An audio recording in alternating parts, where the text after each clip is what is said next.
tour et qui fait, je dirais, le fantôme pendant plus de 3 mois maintenant. Il apparaît et encore même pas en direct, et c'est des émissions enregistrées.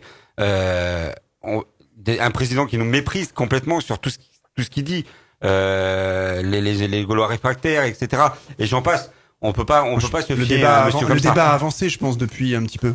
Monsieur Roller, vous devez s'exprimer, monsieur Roller. Monsieur Roller du Parti Socialiste. Moi, je voulais revenir. Je pense que ce qui a été marquant, avant tout dans les annonces d'Emmanuel Macron, c'est une profonde incompréhension de la colère qu'il y avait. Tout à fait. Ce qui était marquant à ce moment-là, c'est pas les 280 000 mobilisés sur le terrain, parce qu'on a eu des manifestations de cette ampleur. C'est qu'on est 80% de la population qui se reconnaissent là-dedans. Pourquoi ils se reconnaissent là-dedans? Parce que moi, je pense qu'il y avait un sentiment profond d'injustice. Et d'injustice sociale et d'injustice fiscale. Et c'est pas une prime. C'est pas la prime de Noël. La prime de Noël, qu'est-ce que c'est? C'est de la charité. Ce qui était demandé, c'était un système de solidarité nationale avec une meilleure redistribution. Ce qu'on aurait pu attendre à ce moment-là, c'était un geste fort, symbolique. Par exemple, moi, je pense à la question de l'ISF. À ce moment-là, ça aurait été opportun que le président revienne sur cette volonté de supprimer l'ISF. Alors ça, c'est une idée. Ça sera peut-être évoqué pendant le grand débat. Je pense que c'est des notes qui seront prises par la majorité, je suppose, Monsieur Roussel. Non, mais alors, il y a deux choses. Donc, d'abord, je pense qu'il faut quand même rétablir la vérité. Il y a eu plusieurs débats qui ont eu lieu dans tout le territoire, plusieurs moments où le président de la République s'est montré présent et s'est rapproché et en direct à échanger avec des Français, à échanger avec des maires de ruralité, des jeunes venus de la banlieue parisienne. Donc, oui, depuis un mois, il y a cet effort et cette démarche de fait pour se rapprocher des gens. Également, je vais pas réagir sur la question de... J'avais cru comprendre que c'était une campagne électorale qui avait commencé. Oui, c'est quasiment, c'est ce qu'on nous reproche. Mais bon, c'est exactement ce que tout le monde pense aussi. Quand vous regardez les thèmes sur le grand débat qui sont déjà imposés, donc pour moi c'est pas un débat puisqu'il y a des thèmes imposés, on n'a pas le droit de parler de ce qu'on veut. On parlera des thèmes. Oui. Allez-y, Monsieur Roussel. Il y a 4 sujets du grand débat. Moi, j'ai participé à plusieurs débats avec des personnes venues de divers horizons politiques, venues également en tant que gilets jaunes participer à ces débats. Et tous les sujets que ces personnes ont souhaité mettre sur la table l'ont été mis. Donc après, il y a eu 4 sujets qui permettent un petit peu d'organiser ce débat, mais ce n'est absolument pas une volonté d'étouffer le débat, et c'est absolument pas une volonté de fermer certaines. On va en parler tout à l'heure. D'ailleurs, j'ai repris un peu les grandes lignes du débat, mais il y a des choses qui vont, voilà, quand on va parler fiscalité, en gros, on parle argent. Donc on en parlera tout à l'heure. Moi, je voulais juste savoir quelles sont les suites du mouvement maintenant que vous allez faire, puisque on arrive à l'acte 15, je crois, ou 16, je sais plus.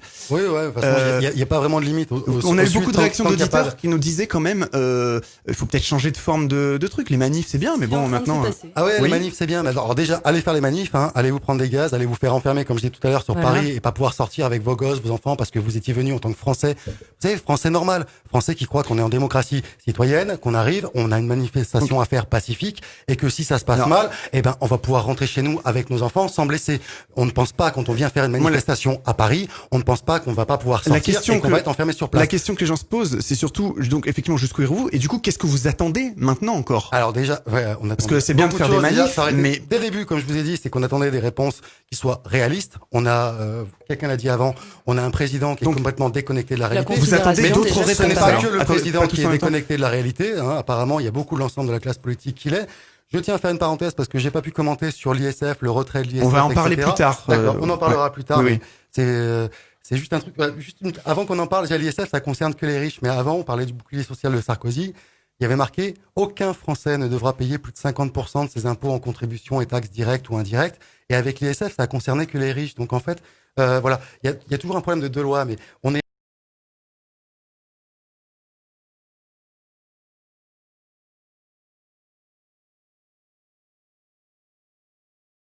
à toucher 400 € en plus par mois et c'est l'État qui va vous les verser. Ça veut dire que dès le mois prochain, vous allez pouvoir payer votre électricité, vous allez pouvoir payer votre chauffage. Mieux que ça, vous allez pouvoir vous payer à manger. Et quand je vous dis à manger, vous n'allez pas acheter les premiers prix Lidl qui vous font prendre 15 kilos dans le mois. Vous allez acheter, excusez-moi pour avoir dit une marque, Lidl, Netto, Intermarché, Carrefour. C'est bon. Voilà, vous allez pouvoir faire ça. Voilà le genre de mesures qui, n'importe quel type de mesure, mais honnêtement, c'est au gouvernement. Donc vous attendez donc des mesures claires, franches, concrètes. Voilà, et c'est ça qui vous fera arrêter le débat. Immédiate, et qu'on arrête de nous dire il n'y a pas les fonds alors que c'est une aberration. On nous dit il n'y a pas les fonds, mais on reconduit le CICE. Thomas Roller. J'en profite. Bien devant Thomas. Je vais forcément rebondir là-dessus. il fallait voter Benoît Hamon en 2017. Du revenu universel d'existence. Alors là, on va avoir, il fallait voter Marine, il fallait voter Emmanuel Macron, il fallait voter. Et elle est effectivement. Au moins, si vous avez Attention, trahi, pas tous vous en aurez même pu le temps. dire, excusez, il vous trahit, mais il s'est fait trahir avant, il n'y a pas de problème. Yanis Roussel de la République en Je voudrais marche. rebondir. Aujourd'hui, les Gilets jaunes, quel que soit le politique en face, je pense qu'on n'a plus confiance. On n'a plus confiance. Il faut avoir Pourquoi ? Parce confiance que- aux politiques qui n'a jamais eu le gouvernement, qui n'a jamais été au gouvernement et qui veut faire en sorte que les Oui, Français mais, n'écoutent mais pas. aujourd'hui, je pense que, c'est quoi la par proposition Attendez, exemple, pas tous en même temps. Pas tous en par même temps. exemple, la première proposition, c'est pourquoi on est descendu dans la rue, c'est le pouvoir d'achat. À quel On l'a moment dit, dans le on va thème, essayer d'y à quel répondre. moment dans le débat, je vous ai tous donné une synthèse, trouvez-moi une phrase qui parle du pouvoir d'achat.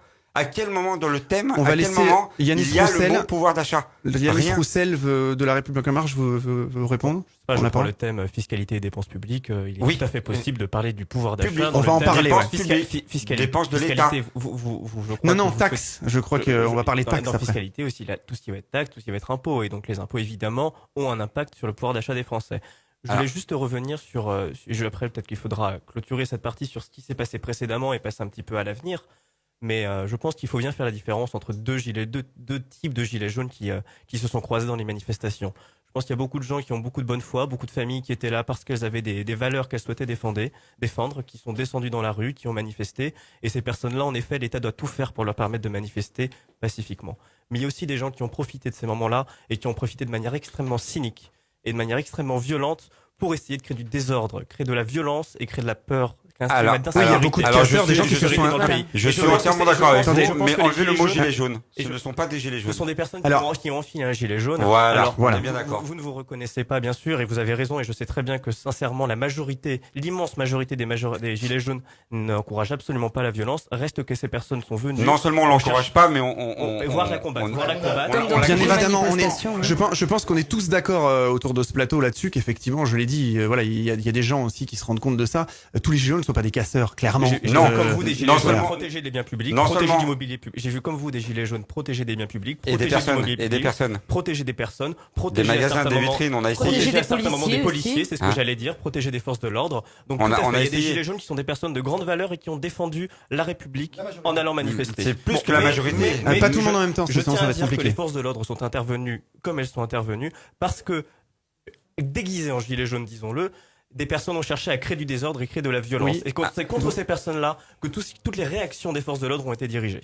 Bon, maintenant qu'on a parlé des gilets jaunes d'origine et ceux qui sont venus se greffer, parlons du pouvoir d'achat. Quelles mesures vous souhaiteriez voir mis en œuvre concrètement? J'ai entendu les 400 € tout de suite, c'est ça? Ouais. 2-3 mesures, rapidement, parce qu'on a beaucoup de choses à voir. Ouais, bien sûr, on a les 400 € de suite. Mais alors, je suis désolé, mais c'est vous, hein, vous avez dit, on a vu les gilets jaunes, casseurs, pas casseurs. On va voir aussi les policiers.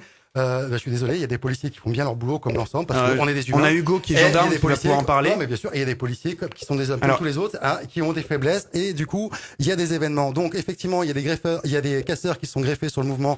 Et encore une fois, je vais prendre vraiment l'événement médiatique qu'on a tourné en boucle sur Paris, où on a enfermé l'ensemble des manifestants avec ces quelques casseurs. Et à côté de ça, vous avez des policiers, alors, qui font l'ensemble, dans la plupart, bien leur boulot, hein, puisqu'on est comme ça. Et il y a quelques infiltrés ou quelques mauvais, mais sauf qu'ils sont dans la police, qui sont pas bien. Marginal, Non, quand même. chez les policiers, c'est pas quelques infiltrés. Chez les policiers, c'est des humains comme nous, à qui on paye pas leurs heures supplémentaires ou qui sont payés 1 €.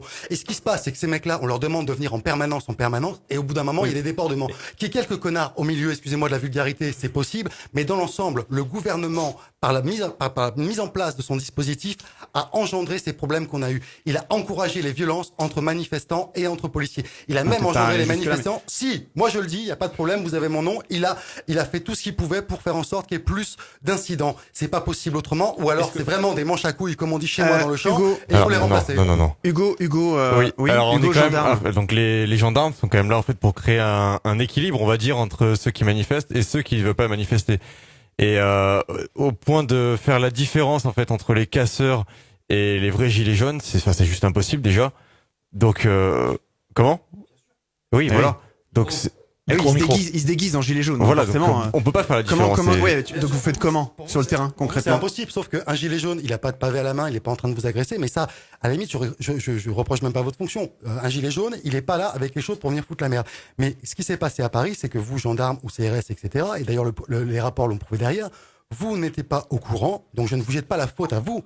Vous-même, gendarmes et CRS, vous n'étiez pas au courant que vous aviez fermé toutes les issues de la capitale et que aucun manifestant ne pouvait sortir. Je veux dire, On va peut-être pas refaire les manifs, non, je on la va refais essayer pas. d'avancer J'explique dans juste que je le n'ai débat. rien contre les policiers. J'ai des amis policiers. Je viens de me plaindre parce qu'ils n'ont pas leurs heures supplémentaires de la même manière que les infirmiers, ce qui est une aberration denticienne. Donc, je les soutiens. Je dis que lorsqu'on est épuisé, on est plus à même à commettre des bévues, d'un côté comme de l'autre, d'ailleurs, parce que quand ça fait des mois que vous manifestez en plus de votre travail, vous en pouvez plus. Donc, je ne jette pas la pierre vraiment aux gendarmeries et à la police, mais au gouvernement. Hugo, un petit mot à dire, et après je passe la parole à Patrick qui veut parler des jeunes. Non, un petit mot à rajouter, Hugo? Alors non, j'ai pas spécialement de mots à dire pour l'instant. J'attends de voir sur la suite. Ok. Patrick, donc nous allons parler de 3 catégories de la population qui ont beaucoup de mal à s'en sortir. Et puisqu'on parle du pouvoir d'achat, faisons un focus sur ceux qui démarrent dans la vie et ceux qui ont un faible pouvoir d'achat. Je veux parler des jeunes. Patrick, vous avez des choses à dire au sujet des jeunes et du travail. Pouvez-vous nous en dire plus, vous, sur vos attentes? En fait, c'est pas que le travail, en fait, c'est au niveau des jeunes en général, en fait. Simplement, j'aimerais alarmer, en fait, notre gouvernement, nos hommes politiciens. Moi, j'ai 27 ans, j'ai grandi avec des personnes de 30 ans, des personnes de 20 ans, et je vois chaque année, même chaque décennie, couler, en fait, pour rentrer, en fait, si vous voulez, rentrer dans la vie active maintenant, à l'heure d'aujourd'hui, pour un jeune, c'est très difficile. Quand nos parents sont ouvriers, excusez-moi, il y a peu de possibilités niveau études. On est beaucoup plus dans les langues S, les langues, les langues générales. Les gens qui veulent s'en sortir sont obligés de prendre des filières techniques, comme nous, enfin pour classe ouvrière. Pour ce qui est classe des cadres, c'est beaucoup plus simple d'arriver. Vous attendez des mesures autour de la formation des jeunes, des choses comme ça, je veux dire, il y a beaucoup plus c'est le d'étudiants. moment de On faire passer les messages, le là. voit vraiment. Il y a beaucoup plus d'étudiants aujourd'hui à l'heure actuelle. Il y a pas assez d'aide pour les étudiants.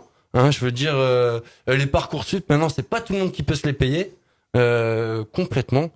Personne. Les grandes écoles, vous parlez des grandes formations. Ah oui, est-ce que vous complètement, attendez des aides concrètes de l'État ou un déjà sur ça, puis même, je veux dire, on fait un bac plus 5 et on sort avec rien au final. On sort avec quoi? De l'expérience. Ils demandent toujours de l'expérience. Et de la polyvalence, oui, excusez-moi, de la polyvalence. Il faut un an d'expérience. Yanis Roussel, le message est passé, je pense. Comment on peut faire alors? Oui. Excusez-moi. On vous écoute. Je pense que le combat dont vous parlez, qui est le combat de permettre à tous ces jeunes venus souvent de milieux populaires et qui souffrent au moment de rentrer sur le marché du travail, qui souffrent pour trouver leur premier travail et pour arriver à vivre de leur travail, malgré toute la motivation qu'ils peuvent avoir, ce combat-là, moi, j'ai envie de le mener et c'est aussi pour mener ce combat que je me suis engagé en politique. Donc déjà, sur le fond et sur le constat, le diagnostic que vous posez, je suis totalement d'accord avec vous et je partage totalement cette volonté de changer les choses. Voilà. Ensuite, ce n'est pas facile. Malheureusement, pourquoi est-ce qu'un jeune qui vient de parents cadres, pourquoi est-ce qu'il va pouvoir faire plus Sciences Po que d'autres formations? Mais malheureusement, c'est souvent la vérité. Si on sort d'un milieu aisé, bizarrement, ces gens-là arrivent à aller dans des grandes écoles, etc. Et de l'autre côté, il y a des jeunes qui essayent de s'en sortir, qui viennent d'un milieu défavorisé, malheureusement. Il y en a qui réussissent, et heureusement.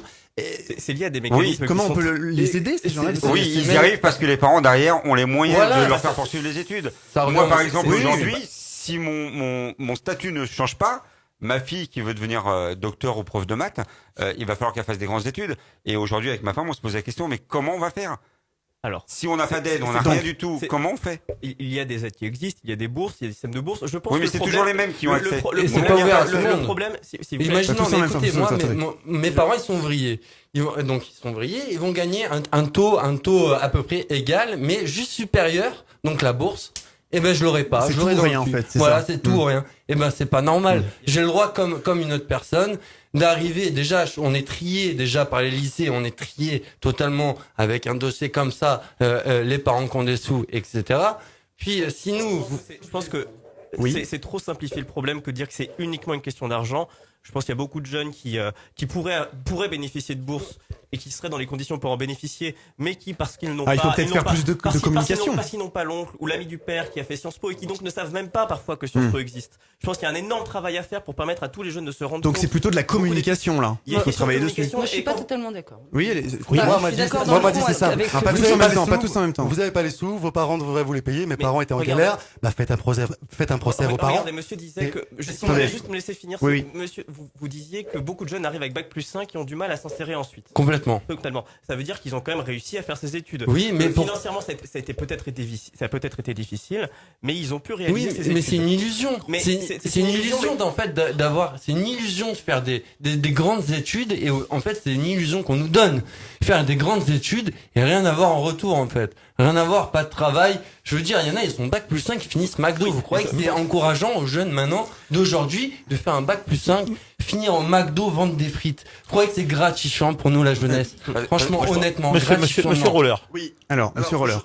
Je voudrais revenir parce que sur cette question, je pense qu'il y a beaucoup d'angles sur lesquels on peut l'attaquer et il faudrait peut-être faire un débat entier sur la question de la reproduction sociale et du rôle de l'école là-dedans. Alors, par contre, dire que c'est pas une question de moyens, moi je suis pas d'accord. Il y a quand même un fait. Pas seulement. Il y a des faits. La reproduction sociale, c'est un fait.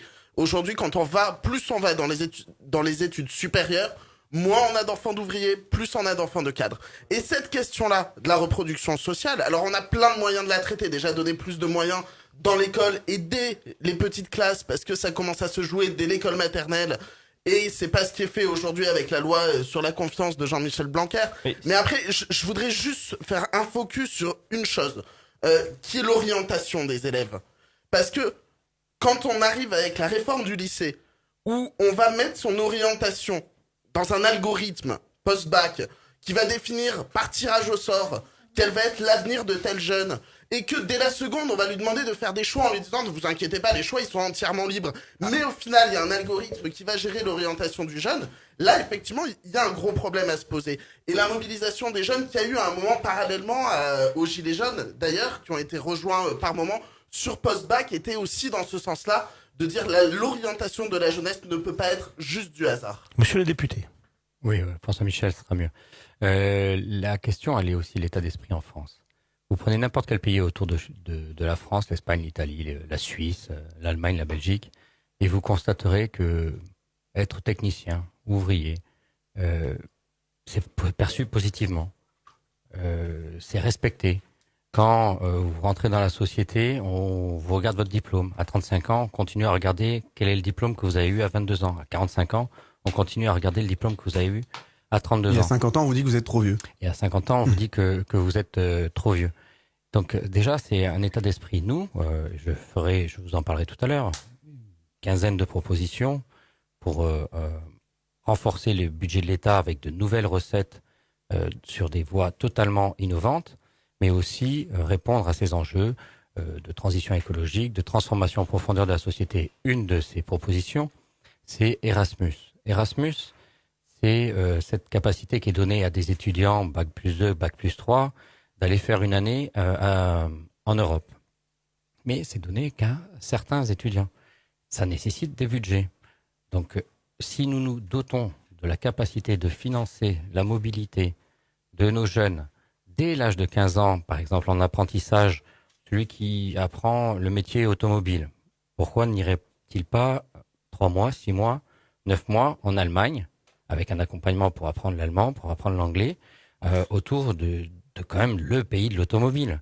Il reviendrait enrichi d'une expérience et il reviendrait beaucoup plus attractif pour de l'embauche. Dans le même temps, le fait de créer cette mobilité amènerait à regarder plus le parcours des jeunes, plus le parcours des moins jeunes aussi, que leur diplôme d'il y a 2, 5, 15 ou 20 ans.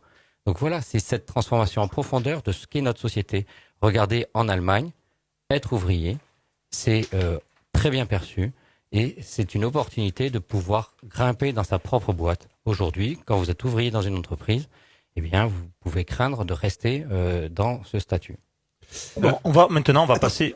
On se J'aurais retrouve. voulu réagir quand même sur un dernier petit mot. Une Voilà, réaction. j'aurais voulu réagir sur un petit point sur les réformes des lycéens, justement, quand ils ont essayé, parce qu'ils ont été bloqués, ils ont essayé de nous rejoindre. Est-ce que vous savez aujourd'hui, un élève en 4e, il est obligé de choisir sa voie. Par exemple, ma fille, elle est rentrée, elle a tout un dossier à remplir pour choisir sa voie. Elle a 14 ans. Moi, à 14 ans, j'avais les rêves plein la tête. Je voulais être aviateur, je voulais être cosmonaute, je voulais être, tout et n'importe quoi, pompier, policier, J'ai même voulu être, suite au film Bodyguard, être agent de sécurité, rapproché. Aujourd'hui, on leur demande à 14 ans de choisir un métier. Comment est-ce possible? Moi, ce qui me paraît le plus dommage, c'est que il y a peu de passerelles qui existent et nous, on travaille à créer plus de passerelles, quels que soient les choix qu'on peut faire quand on a 14 ans, mais même quand on a 20 ans, quand on a 30 ans. Je pense que c'est important de pouvoir garder des rêves. Et moi, j'espère que dans 15 ans, je pourrai trouver des passerelles si jamais je veux changer de métier, je veux faire quelque chose de complètement différent. Voilà, mais j'espère que moi, comme vous, comme tous ceux qui sont aussi, pourront trouver cette possibilité pour se réorienter. Je peux juste faire un petit aparté, s'il vous plaît? Oui. C'est juste au niveau là, on parle beaucoup des jeunes qui sont en milieu scolaire normal, voilà, des jeunes qu'on connaît, nous. Mais quand on regarde bien au niveau social aussi, par exemple, après les mecs, après 18 ans, ils sont mis dehors, il n'y a plus aucun suivi des jeunes. Donc ça aussi, il faut en parler, ça c'est pas normal. Parce qu'après, on parle de délinquance, on parle de choses comme ça, mais s'ils sont pas aidés, ils peuvent pas arriver à faire, à construire quelque chose dans leur vie. Le combat de la formation et la formation, c'est un combat qu'on peut mener ensemble et que j'ai envie qu'on mène ensemble et qu'on mène nationalement, collectivement, tous ensemble. Et en tout cas, c'est pour ça que moi je m'engage. Moi, je vais vous prendre juste l'exemple de 18 à 24 ans. Vraiment, les jeunes, ils sont lâchés. Ils sont lâchés, c'est-à-dire qu'une personne qui s'embrouille avec ses parents, qui est mis à la rue, s'il a pas de travail, il n'y a pas de logement. Vous êtes d'accord avec moi? Rien. On les envoie en foyer. Les foyers sont blindés. Ça veut dire que le jeune, il a 18 ans, il se retrouve sous un pont. C'est ce que j'ai vécu pendant plus d'1 an. Vous savez, c'est ma vie personnelle, là, je vous raconte. Pendant plus d'1 an, j'ai vécu en train d'avoir des tickets resto pour manger. J'ai commandé à la mission locale. Mais vous trouvez ça normal, des jeunes de 18 ans dans la rue comme ça? Moi, je trouve pas ça normal. Je trouve qu'il y a vraiment un problème dans ce pays, simplement économique, et un budget qui est mal géré, mais clairement. On va essayer de répondre à des questions et c'est pour ça tout à l'heure qu'on va aborder le grand débat. On se retrouve juste dans quelques secondes. Vous aimez notre émission? Faites un don sur notre site fautquonenparle.fr pour soutenir l'association Sun Media Production. Pour réécouter toutes nos émissions, on vous donne rendez-vous sur notre site fautquonenparle.fr. On revient en plateau, revenons sur l'acronyme RIC, justement le référendum d'initiative citoyenne. Le RIC s'est imposé au fil des semaines, un petit peu comme une des revendications principales des Gilets jaunes. Tel qu'ils le conçoivent, le RIC permettrait à n'importe quel citoyen de proposer des lois, de demander l'abrogation d'une loi, révoquer éventuellement des élus, modifier la Constitution et d'approuver ou non des traités. Le gouvernement fait savoir aussi que la Constitution prévoit, on va en débattre, la possibilité d'un référendum dit d'initiative partagée pouvant être lancé par 1/5 des membres du Parlement, soutenu par 1/10 des électeurs, soit 4 500 000 personnes. Donc Aymeric, vous êtes donc Gilet jaune, vous vouliez aussi nous parler un petit peu plus du RIC éventuellement et de vos attentes autour de ça. Voilà, avec tout ce que vous avez décrit, il manque bien sûr l'âge du capitaine, le sens du vent et l'humeur de... Pour le RIC ? Oui, ouais. Et non, pour tout ce que vous avez dit avant, la mise en place d'un référendum qui existe déjà dans la Constitution et de l'humeur de Madame la Présidente. Sans doute qu'il manque tout ça pour que ça soit mis en place. Le RIC, c'est une chose qu'on demande, mais qui devrait déjà exister depuis longtemps, puisque à la base, la Constitution française ne pouvait être modifiée que par, en fait, le consentement du peuple. Pour une question, à l'époque, de logistique, il est évident qu'entre 1789 et 1860 et les brouettes, on avait des problèmes à savoir ce que voulait le peuple. Donc, pour des questions de logistique, on a décidé si vous voulez, d'avoir des représentants qui représentent forcément le peuple et qui eux-mêmes pourront décider d'une modification ou non de la Constitution. On n'est plus à ce Moyen-Âge, on a les moyens technologiques nécessaires pour faire en sorte que le peuple soit à même ou non de changer la Constitution et surtout de revenir peut-être à une Constitution qui fait en sorte qu'elle garde nos politiques, puisque actuellement, la Constitution qui est censée gérer les politiques et leur façon de fonctionner est modifiée par les politiques. C'est-à-dire que vous êtes dans un pays où, en fait, le fonctionnement de l'État est défini par ceux qui ont le pouvoir. C'est quelque chose on serait pas en France, on se croirait qu'on est au Taboulistan, un truc comme ça. Yanis Roussel, vous êtes donc suppléant madame la députée de la 5e circonscription des Bouches-du-Rhône, vous vouliez répondre? Heureusement, on est dans un pays où en général, quand on en a marre du président ou des élus, on peut les virer à l'élection qui suit. Et en général, quand les gens ont un mécontentement trop important, c'est ce qui arrive. Moi, je me bats pour que ce mécontentement ne croisse pas, pour que les gens puissent trouver de quoi se satisfaire de la politique qui peut être menée actuellement. Je pense qu'il y a beaucoup de raisons de se satisfaire. Ensuite, pour passer sur la question du RIC. Le RIC, ça s'inspire un peu de ce qu'on peut trouver en Suisse. Moi, la Suisse, c'est un pays qui pour moi peut être un modèle démocratique, mais surtout, ce qui est le plus important en Suisse, c'est la manière dont on pense l'action publique. En Suisse, on pense l'action publique quand on grimpe un échelon, quand on passe à l'échelon d'une commune, d'un canton, ou on passe à l'échelon fédéral. C'est parce qu'on se rend compte qu'au niveau inférieur, on n'arrive pas à régler un problème. Et donc c'est un système qui permet de régler toujours le problème le plus près possible du citoyen et de responsabiliser le citoyen, la commune, le canton dans la manière de faire de la politique. Je trouve que c'est très dommageable qu'en France on ait la vision inverse des choses bien souvent, où quand l'État n'arrive pas à faire quelque chose, elle peut parfois déléguer à une collectivité territoriale. Et je pense qu'au-delà du RIC, qui est un modèle qui peut être intéressant, qui peut être pourquoi pas mis en œuvre si on trouve des solutions pour le faire de manière intelligente. Bon, je sais pas si je suis favorable, je suis pas forcément. Bref, observons le débat et le grand débat de la manière dont on va aboutir sur quelque chose. Vous savez que si on parle de RIC, tout simplement, c'est parce que historiquement, vous avez jamais respecté les référendums, tout simplement, quoi. Enfin, à part de moi, j'ai 23 ans, donc j'ai. Non, mais excusez-moi, vous représentez. représentez, vous êtes là.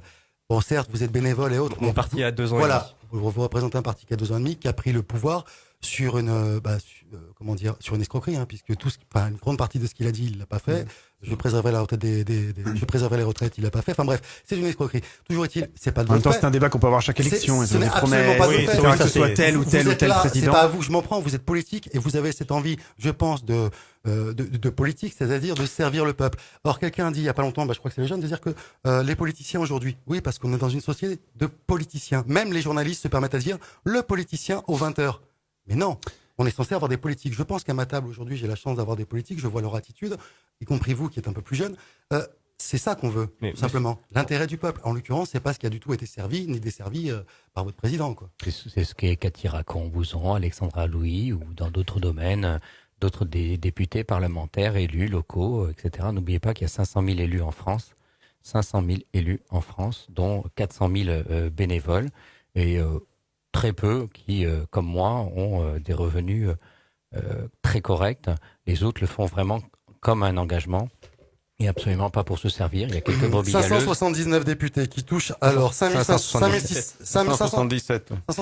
Ah, vous en avez viré 2, excusez-moi, ça fait une économie. Mais d'un côté, vous avez passé de... La Constitution. Moi, je voudrais... excusez-moi, c'est parce qu'on va passer de 77 députés européens à 79. Wow. J'ai fait un léger amalgame. Les deux qui sont là, excusez-moi, ils sont passés de l'autre côté. Qui touchent 5600 euros d'indemnité de base, plus bien sûr une indemnité de fonction de 1450 euros, soit 7150 euros, plus une enveloppe d'avance de frais de 5373. Alors ça, c'est une enveloppe de frais. On n'a pas besoin de la justifier. Plus un crédit collaborateur. Thomas, pas tout le monde en même temps, ça va être très très très compliqué. Pas tout le monde en même temps dans le plateau. On va Thomas, 33 000 euros. Vous avez 600 députés, un petit peu moins en France, à 33 000 euros. Donc, venez pas me dire que l'argent ne sert pas. Si on regarde comme ça, je fais vite un petit calcul. Ça fait grosso merdo 32 000 euros pour un député. Un député représente 50 000 actifs, parce que sur 65 millions, on a à peu près 30 millions d'actifs. Ça veut dire que, allez, je prends le salaire moyen. Grosso merdo, 50 000 actifs, on les met à 2 200 euros. C'est le salaire moyen. Ça fait que 50 000 actifs, ils gagnent 2 200 euros. Un député, il en gagne 32 000. Un député gagne 25% de ce que gagnent 50 000 personnes. Voilà, c'est tout ce que j'ai à démontrer ici. La réponse attends, de monsieur je le vais député. répondre. C'est hallucinant de tout mélanger. 33 000 euros, il y a 4 salariés plus le député dans les 33 000 euros. Donc ne dites pas que j'ai... Non. Ne dites pas que j'ai 33 000 euros. Non. Chacun son tour. Franchement, voilà, là, c'est Et après, on va essayer indécent. d'avancer pour proposer des idées. Vous ne pouvez Thomas. pas dire que... Non, il faut Mais vraiment si, les je gens... pense que Pas tout le monde en vous même dites une temps. contre-vérité en même temps, vous dites que c'est pour un salarié. Je suis désolé, c'est pour 1 à 5 salariés. En l'occurrence, Attendez, pas tout le monde en même temps. Ce montant-là. En l'occurrence, S'il vous plaît. si monsieur qui dit très calmement, vous ne pouvez pas dire ça comme ça, voyons. S'il vous plaît, il a bien raison. soyez courtois. Pas tout le monde en même temps. De 1 à 5 salariés pour effectivement les 10 000 euros pour l'embaucher. Toujours est-il que s'il n'embauche pas ses salariés, il a la liberté de le reverser à son parti politique. Voilà, point barre, c'est dans la loi, c'est comme ça. Thomas Roller, premier secrétaire du Parti vous Socialiste voulez. du Var. 33 000 euros par député. Pas tout le monde en même temps, excusez-moi. Non, mais je vais quand même défendre Ah bon mes 4 salariés qui sont engagés avec des salaires modestes, parce que à 33 000 euros, quand vous enlevez effectivement les frais de fonctionnement, les indemnités que j'ai, vous avez raison, il reste pas grand-chose pour mes salariés. Je vous précise que ça fonctionne, c'est-à-dire que je ne les paye pas à rester chez eux. Il y a un local, il y a des déplacements, il y a des tas de choses à faire, et que nous sommes contrôlés, très étroitement. Et donc, moi, je préférerais, et j'en finirai là-dessus, sur un seul point. Je suis député réélu. On a exactement la même somme du premier au 577e député. Je suis le 34e député le plus efficace de la précédente législature, et j'ai exactement les mêmes moyens que le 577e, c'est-à-dire le dernier. C'est peut-être de ce côté-là qu'il faudrait rechercher que de nous mettre tous dans le même panier. J'étais le 34e député le plus efficace de la précédente législature sur 5 ans. D'abord, voilà. Regardez plutôt de ce Alors, côté-là. Monsieur Roller, un mot Monsieur rapide de Roller. Monsieur Roller. Après, on passe rapidement à la police et on attaque la suite. Juste Oui. sur cette question du coût de la démocratie représentative, parce que c'est une question qui est importante et qui revient souvent. Moi, je suis entièrement d'accord. On peut débattre de l'exemplarité et de se dire qu'en fonction de la présence à l'Assemblée nationale, on pourrait indexer plus ou moins sur ce qu'on donne aux députés. Par contre, on peut pas dire que c'est le coût de la démocratie représentative qui pèse dans les finances publiques. Si on prend le coût de la démocratie représentative, la présidence c'est 110 millions par an, le gouvernement 200 millions, l'Assemblée nationale 508 millions, le Sénat 354 millions, les deux chaînes parlementaires 30 millions, le Conseil constitutionnel 12 millions. Ça représente 0,1% des dépenses publiques ou 19 € par an et par habitant. Pour avoir un système de démocratie représentative, ça me paraît pas non plus quelque chose qui soit excessif. Merci. On va juste Une dernière intervention. Non, juste une intervention pour dire que dans le programme du Rassemblement national, il était mentionné le référendum d'initiative populaire. Donc à une lettre près, on était en accord avec les Gilets jaunes. Maintenant, on va parler des combats, des manifestations. Avant d'attaquer le grand débat, oui. Sur le référendum, oui. Parce que nous, on en a un qui existe dans la Constitution. Hein. Vous l'avez pas inventé, le RIP, il existe. Mais c'est le référendum d'initiative partagée. Et le Parti socialiste a mis en place un référendum d'initiative partagée, a lancé en tout cas l'initiative sur la question de l'ISF. Et on n'est pas... on est à 23 ou 24 parlementaires, je l'ai plus en tête, pour atteindre les 180 députés qui devraient débloquer. Justement, ou après on aurait juste besoin, et je pense que vu l'ampleur des mouvements qu'il y a eu, ça serait une formalité derrière, d'avoir les 5 millions d'électeurs qui débloqueraient un référendum concret, réel, et ça serait possible dès demain. On n'est pas sur quelque chose qui n'existe pas, on est à 23 parlementaires de l'avoir, et c'est un des combats qu'on mène actuellement. Alors, juste un truc. Merci. Juste, on va refaire un focus sur la police. On va essayer d'avancer constructivement. On va avancer, oui. Alors, on va parler juste des manifestations, des combats, malheureusement, on peut le dire des fois. Est-ce qu'on peut avoir la vision de chaque parti sur les manifestations et comment se passe l'encadrement des manifestations? La parole à Hugo. Alors bien sûr, donc malheureusement, je vais aborder le sujet des débordements en fait qu'il y a eu. Hein. Et donc par exemple, une situation concrète, c'est les personnes qui vont entre guillemets infiltrer les gilets jaunes en portant tout simplement un gilet jaune et en voulant tout casser ou casser du flic comme on dit. Et ce qui est difficile déjà pour nous, c'est de faire donc comme j'ai dit tout à l'heure la différence entre les vrais gilets jaunes et les casseurs. Et il y a aussi un autre élément, c'est tout ce qui va être médiatisé. Par exemple, un moment où il va y avoir un casseur et un policier ou gendarme qui va intervenir. Et, comment dire? Je peux y arriver. On va les personnes, en fait, les autres gilets jaunes vont percevoir la moitié de la scène. Et ce qui va faire que j'y arrive pas. Hein. J'ai vraiment du mal. Ah ouais, j'ai vraiment du mal. Hein. Les personnes vont avoir une mauvaise image du gendarme parce qu'ils vont le voir en train de casser les gilets jaunes. Enfin, là, oui, je te rejoins. Oui. Mais en fait, la question, elle est simple. Tu l'as bien dit, gilets jaunes infiltrés. Pourquoi c'est toujours des bons gilets jaunes, des vrais gilets jaunes qui sont là pacifiquement, qui se font gazer, qui se font frapper, qui se font interpeller, qui se font crever des yeux? Et par contre, tous les casseurs qui sont là, eux, ils repartent comme ils sont venus.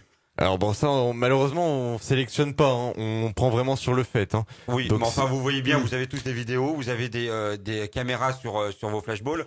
Vous voyez bien une différence quand même entre un casseur réel et un gilet jaune pacifique. Non, enfin, en principe, justement, on aimerait bien qu'ils aient des caméras sur ça voilà, c'est en cours. C'est en cours. On voit aux informations, on voit toujours des gendarmes derrière ou des CRS avec une caméra. Donc ils voient avant et après ils interpellent. Enfin, je veux juste intervenir quand même. Oui, Stéphanie, qui est là sur le terrain tous les samedis.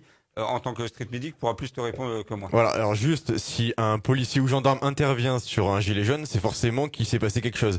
Il va pas intervenir sans raison. Voilà, c'est surtout cet élément-là. Stéphanie? Oui.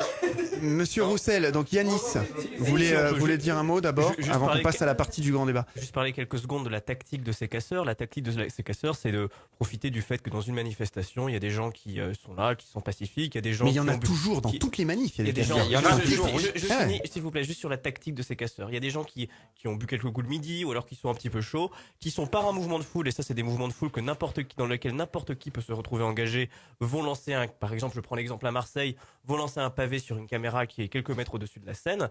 Et cette personne-là, parce qu'elle a lancé le pavé, pas parce qu'elle est dans une stratégie pensée à l'avance, mais sur le feu de l'action, parce que ça a été chaud et parce qu'elle est un petit peu, dans le feu du moment, c'est cette personne-là qui va se faire avoir parce qu'elle n'a pas la même expérience, même presque professionnalisme dont font preuve ces casseurs. Et donc si malheureusement il y a des gilets jaunes qui sont des personnes qui ont après parfois un peu déconné aussi, mais qui sont pas des personnes qui sont là sur des intentions, dans une stratégie pensée de créer du conflit, créer du désordre et créer du chaos en France, si c'est ces personnes-là qui se font parfois avoir, c'est tout simplement un résultat de la tactique de ces casseurs. Et donc ce dont nous sommes victimes, gilets jaunes, forces de l'ordre, état de droit en général, ce sont encore une fois de ces casseurs-là. Et je pense qu'il faut bien qu'on soit conscient que l'ennemi, il est là. Alors, attention. Ce que je disais tout à l'heure aussi, c'est justement les médias qui prennent la moitié de la scène. Alors oui, j'ai failli le dire ça aussi. Alors il y a les médias qui sont maltraités, il y a aussi les médias certains médias d'ailleurs, qui filtrent, voilà, clairement. Qui passent ce qu'ils ont envie de passer. Voilà. Non, mais de toute façon, les médias, ils filtrent beaucoup, ça on le sait tous. Mais je pense qu'on va revenir sur le fait Andrieux, le cas Andrieux. Les vidéos, comme tu dis, qui tournent sur Internet, on voit vraiment la personne qui est dans l'angle de la rue, qui a rien dans les mains, qui se fait prendre des droites, mais vraiment des droites gratuitement par cette personne. J'ai vu une personne se faire embarquer parce qu'il était en train de mimer des gestes. Il s'est fait embarquer par 10 policiers parce qu'il était en train de mimer des gestes devant les policiers. Certes, pendant la manifestation, c'est pas des choses à faire parce que c'est des CRS. Mais il était pas là, pavé à la main. Il était pas là en train de jeter. Est-ce qu'il y a pas ça, je veux dire, est-ce que le problème de ces manifestations, justement, c'est que les gilets jaunes, malheureusement, n'ont pas d'encadrant là. Quand c'est des syndicats qui gèrent, il y a un service d'ordre. Est-ce que vous, malheureusement, votre problème, c'est votre côté spontané. En fait, tout le monde calme pas tout le monde en même temps. Alors concernant les manifestations, là je parle en tant qu'ancien officier supérieur de gendarmerie, ce que j'étais, et spécialiste du maintien de l'ordre. Je pense que avec ce gouvernement, je vois énormément de personnel des forces de l'ordre qui ne font pas partie d'unités spécialisées et qui ne font pas partie des unités encadrées. Il y a des escadrons de gendarmerie mobile et des compagnies républicaines de sécurité qui sont formés au maintien de l'ordre, très bien formés. On a la meilleure force de maintien de l'ordre d'Europe. Ils sont encadrés et ils savent quel est leur métier. Je trouve que, et c'est pour ça que j'étais intervenu d'ailleurs sur un post de Facebook qui avait fait pas mal de vues d'ailleurs, c'est pour ça que je trouve que je vois depuis quelques mois beaucoup de personnes, donc ce sont les services de police essentiellement, qui ne devraient pas être engagés au maintien de l'ordre parce que c'est pas leur métier au quotidien. Des bacs ne sont pas faits pour faire du maintien de l'ordre dans des grands rassemblements. Alors, non seulement on n'est pas. Je pense qu'on va revenir tout ça dans quelques secondes. On va attaquer la partie du grand débat. On va dérouler beaucoup de thèmes. Il nous reste. Ouais, mais là on a vraiment beaucoup de choses. Je voudrais juste préciser très rapidement. Très rapide. Aucun gilet jaune est contre la police. Il faut bien le préciser. Nous sommes les pas casseurs contre sont contre la police, mais pas les gilets jaunes. Nous sommes pas contre les forces de l'ordre. On se retrouve dans quelques secondes. Partagez vos avis, vos expériences et commentez nos émissions sur notre page Facebook Faut qu'on en parle, ainsi que sur notre répondeur non surtaxé au 07 839 839 75.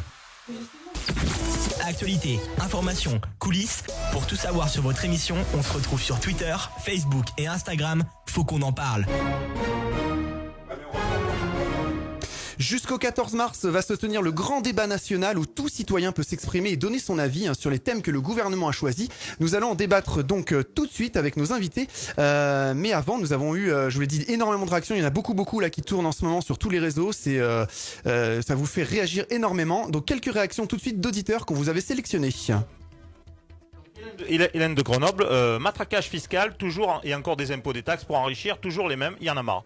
Céline de Melun en Seine-et-Marne, j'ai et je dirais la chance de payer beaucoup d'impôts dans mon pays pour que l'école soit offerte à tous, même ceux qui ne payent pas d'impôts, c'est l'égalité pour tous, bravo la France et c'est loin d'être le cas dans beaucoup de pays. Pierre de Toulon, parlons de taxes, charges ou salaires. J'ai une question pour les gilets jaunes. Seriez-vous prêt à renoncer à tout le confort français? Je le rappelle, les soins vitaux gratuits, l'école gratuite, la retraite, toutes nos infrastructures, et j'en passe. Tout cela à payer par les fameuses taxes que vous décriez tant. Donc voulez-vous un système sans tous aussi? Seriez-vous prêt à payer tout cela en ayant plus de salaire net sur votre fiche de paie en supprimant toutes ces cotisations?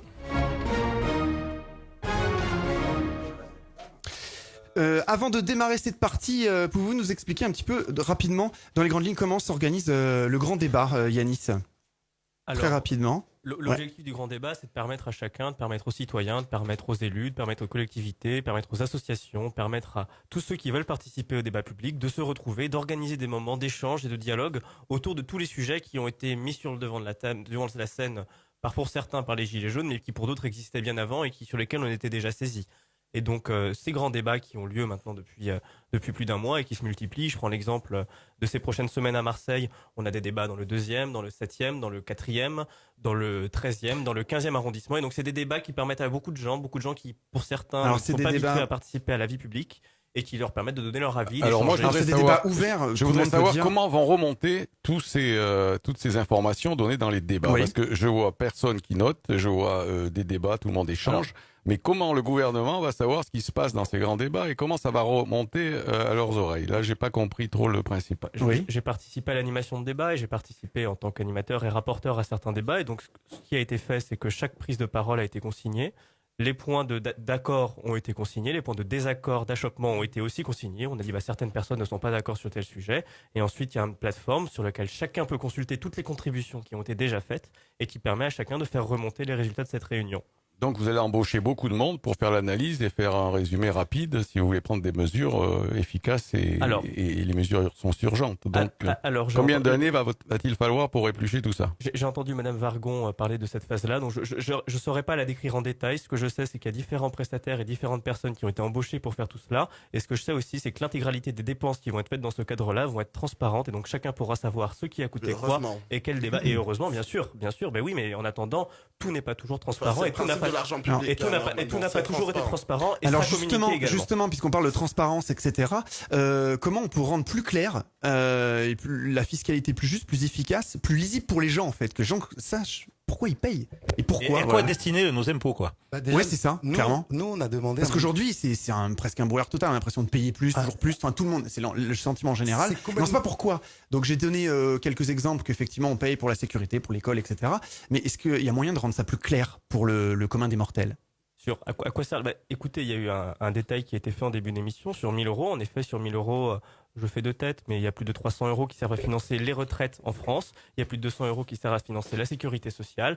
Le plus gros principal sujet, le poste de dépense, c'est l'éducation. Ensuite, si on passe aux postes de dépenses de l'État et non pas les postes de dépenses de la sécurité sociale. Ensuite, il y a évidemment l'armée et il y a tout un ensemble aussi toutes les politiques publiques qui sont toutes perfectibles et qui sont tous sur lesquels nous travaillons toutes pour que nous puissions les améliorer, mais qui coûtent de l'argent. Et donc cet argent-là, cette manière dont il est dépensé peut être consulté et on peut voir que la plupart des postes, en tout cas tous les postes, sont des postes légitimes. Il est normal de dépenser de l'argent pour les retraites, il est normal de dépenser de l'argent pour la santé, il est normal de dépenser de l'argent pour l'éducation et dépenser attention parce que si on Oui, mais en fait, j'ai l'impression, on a eu beaucoup de réactions, énormément de réactions sur le réseau. Alors, il y a des gens on l'a cité, j'ai cité exprès des exemples différents, au contraire, parce qu'on a eu beaucoup de réactions. Il y en a qui se disent, oui, on paye les impôts parce que l'école, voilà, il y a beaucoup de gens qui le savent pas, ça. Et les gens, on paye, mais voilà. Les gens se rendent pas compte. Je peux reprendre. Oui, je vais répondre en même temps à la dame. L'auditrice, une des auditrices.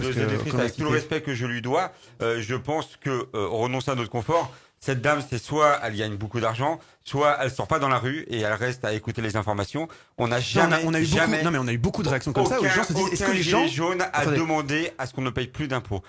On paye des impôts, c'est tout à fait normal. Il faut des écoles, il faut des hôpitaux, il faut tout ça. Donc c'est normal. On veut, par contre, des impôts justes, des impôts qu'on puisse vivre, des impôts qu'on puisse sortir une fois par mois. On demande pas grand-chose. Emmener nos enfants au McDo, emmener nos enfants au cinéma, mais ça, on peut ne plus le faire. C'est juste ça qu'on demande. On va y venir. On a eu beaucoup de réactions. On a dit les gens qui bossent, ils n'arrivent pas à s'en sortir. C'est plus. Oui, juste François Michel Lambert. Les voir nos impôts. Est-ce qu'on pourrait voir à quoi ça sert? Parce que justement, savez, si on vivait dans un monde un tout petit peu meilleur, et si on nous demandait, vous savez, c'est dur là, vous êtes les gilets jaunes, vous crevez la dalle, vous êtes dehors, vous bossez, vous êtes.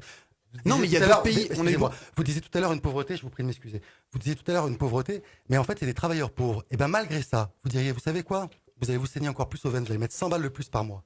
Mais demain, on vit dans un monde meilleur. Tous ces gens que vous voyez en gilets jaunes, ils vous les donneraient, ces 100 euros. Seulement, cet argent qu'on vous donne, effectivement, c'est pas un sentiment qu'on ne le voit pas. On ne le voit pas. Et vous parlez de transparence. En fait, c'est marrant parce que j'ai envie d'opposer ça à la théorie du complot qu'on nous rabâche à la télévision. Mais si vous voulez qu'on arrête toutes les théories du complot, Il est temps de mettre en place la théorie de la transparence. D'accord. Quelqu'un qui a payé La ses clarté. impôts, Voilà. donnez-lui un reçu fiscal et au centime près ou à l'euro près, dites-lui où est parti les impôts. Ah bah ça c'est une Sauf- idée. Sauf, Voilà. sauf peut-être Vous le avez secret payé défense. tant. Voilà Mais comment sont répartis vos qu'on impôts sache, et ceux c'est- avec c'est- qui je suis quand- Je suis heureux que vous proposiez parce que Attendez, c'était une Quand dans proposition. une mairie, je finis, excusez-moi, parce que c'est vrai que je parle Oui. un peu vite tout à l'heure, mais j'ai tellement, enfin, j'ai beaucoup de monde l'impression qui qu'on va parlait. arracher le micro à chaque fois. Donc, quand on parle de Il y a beaucoup de choses à dire, quand tout le on monde parle veut de parler, manque en de fait. moyens et autres, etc. Quand vous voyez un truc tout bête, un rond-point qui va coûter 2 millions d'euros, vous dire ah bah oui ça coûte non ça coûte pas 2 millions d'euros. Mais la chose la plus aberrante qu'on a en France et qui touche tous les systèmes, la mairie comme d'autres services publics. Le principe étant que s'ils ne dépensent pas l'intégralité de leur enveloppe, l'année d'après, on ne leur reconduit pas. Ça conduit des militaires à tourner au large et à vider du fioul. Ça conduit des mairies à acheter 60 stations météo à 16 000 euros. Si vous voulez des factures et des Attendez, actes on va qui se laisser- trouvent contre On Gilets va jaunes, laisser on la les- parole. On va laisser la parole à François Michel. François-Michel Lambert, député. On va pas dire qu'il n'y a pas de dérive de cet ordre, mais je crois qu'il faut recentrer les choses. D'abord, il y a un élément qui est très clair. La France est le pays en Europe qui répartit le mieux les richesses. Mais qu'est-ce que ça veut dire? Alors il faut que ce soit plus clair a priori, visiblement. Ouais, Les Français ne ouais, comprennent pas. on Peut-être sache où ça va. Oui, par exemple, je paye 1000 euros d'impôts ou 500 euros d'impôts, Non, ça va payer ça. Je vais l'expliquer. C'est-à-dire que dans d'autres pays, les inégalités sont beaucoup plus importantes. Mais la différence, il faut que j'aille jusqu'au bout. Vas-y. J'ai pas dit que ça suffisait pas. J'ai pas dit que nous ne devions pas encore travailler. J'ai pas dit que nous ne devions pas encore plus de transparence. J'ai pas dit que nous ne devions pas encore plus de performance sur l'argent public utilisé. Hein, c'est pas ça. Simplement, j'ai dit que si on ne pose pas le bon diagnostic, on n'apporte pas la bonne réponse. Et le problème en France, c'est que moi j'ai 50 ans, les difficultés, je les ai connues avec mes parents, mes grands-parents, on se posait des questions, mais eux, moi, nous avions tous l'espoir de pouvoir participer, la preuve vivante que je suis, à être dans le monde positif, de pouvoir être dans la croissance. Aujourd'hui, on en a parlé tout à l'heure, c'était vous, jeune homme, qui disiez, à 27 ans, moi je n'ai aucun espoir de sortir de l'ornière dans laquelle je suis. Et donc c'est plutôt ça la difficulté. C'est nous devons mieux travailler sur la question de l'impôt, la juste répartition. Moi je suis pour le rétablissement de l'ISF écolo. J'ai même déposé une proposition de loi en ce sens que Cathy Racon-Bouzon, la titulaire de Yanis, a co-signé, comme quoi c'est transversal. Mais ça ne suffira pas si nous ne redonnons pas de l'espoir à ce que, et vous l'avez dit vous-même, que mes enfants puissent aller de l'avant. Je crois même que nous, parents, nous sommes prêts à comprendre que le sacrifice que nous faisons, si ça permet la réalité d'enfants, si ça permet la réalité pour nos jeunes de sortir de la classe sociale dans laquelle nous sommes et d'aller de l'avant, on l'acceptera. On ne l'accepte plus, surtout vous. Moi, ça va en termes de classe sociale. Vous l'acceptez plus parce qu'on a l'impression qu'on est bloqué et qu'il y a des murs, des plafonds de verre entre chaque classe sociale. Mais c'est surtout... Quel rapport avec pas ce que je viens que de dire les Excusez-moi, jeunes, mais c'est quel que- rapport Là, vous venez de faire un speech, excusez-moi, de politique. Vous avez répondu complètement à côté de la plaque. Vous n'avez pas répondu sur les enveloppes, le gaspillage organisé. Il y a des militaires ici. Je connais des gendarmes, vous savez quoi? Ils n'ont pas le droit de tirer avec leur arme parce qu'ils n'ont même pas les munitions pour passer l'examen. Alors qu'à côté de ça, on gaspille l'argent en permanence. Vous me dites qu'on a un problème de ressources. Et pourtant, on est un pays qui gaspille de la nourriture. C'est dommage. Si, j'ai Thomas essayé- Roller, j'ai essayé de vous vouliez expliquer, mais intervenir, le premier malheureusement, secrétaire du Parti Socialiste. malheureusement, je n'ai Pas pas tout le monde en même temps. de réponse Attendez, directe. on va essayer d'avancer constructivement dans le débat. Thomas, Je pense que sur ces questions-là, il y a souvent une caricature qui colle à la peau des gilets jaunes. C'est cette question que le gilet jaune serait contre l'impôt et contre toute forme de prélèvement. Et j'entends bien ce que vous avez dit et je pense que c'est bien qu'il fallait clarifier dès le départ ça. Parce que les prélèvements, l'impôt, ça veut dire service public, ça veut dire redistribution, ça veut dire système d'aide sociale. Oui, on l'a vu, ça veut dire protection sociale, ça veut dire plein de choses. Comme vous avez dit. Ce qu'il faut effectivement, plus de clarté, moi je suis entièrement d'accord, mais il suffit de prendre la loi de finances. À un moment, les dépenses de l'État, elles sont votées chaque année à l'Assemblée nationale, on reprend la loi de finances et on la détaille, et peut-être qu'effectivement, il y a un travail de pédagogie qui serait à faire dans les circonscriptions pour qu'on le voit un petit peu plus. Mais pour moi, la vraie question, c'est la répartition du prélèvement.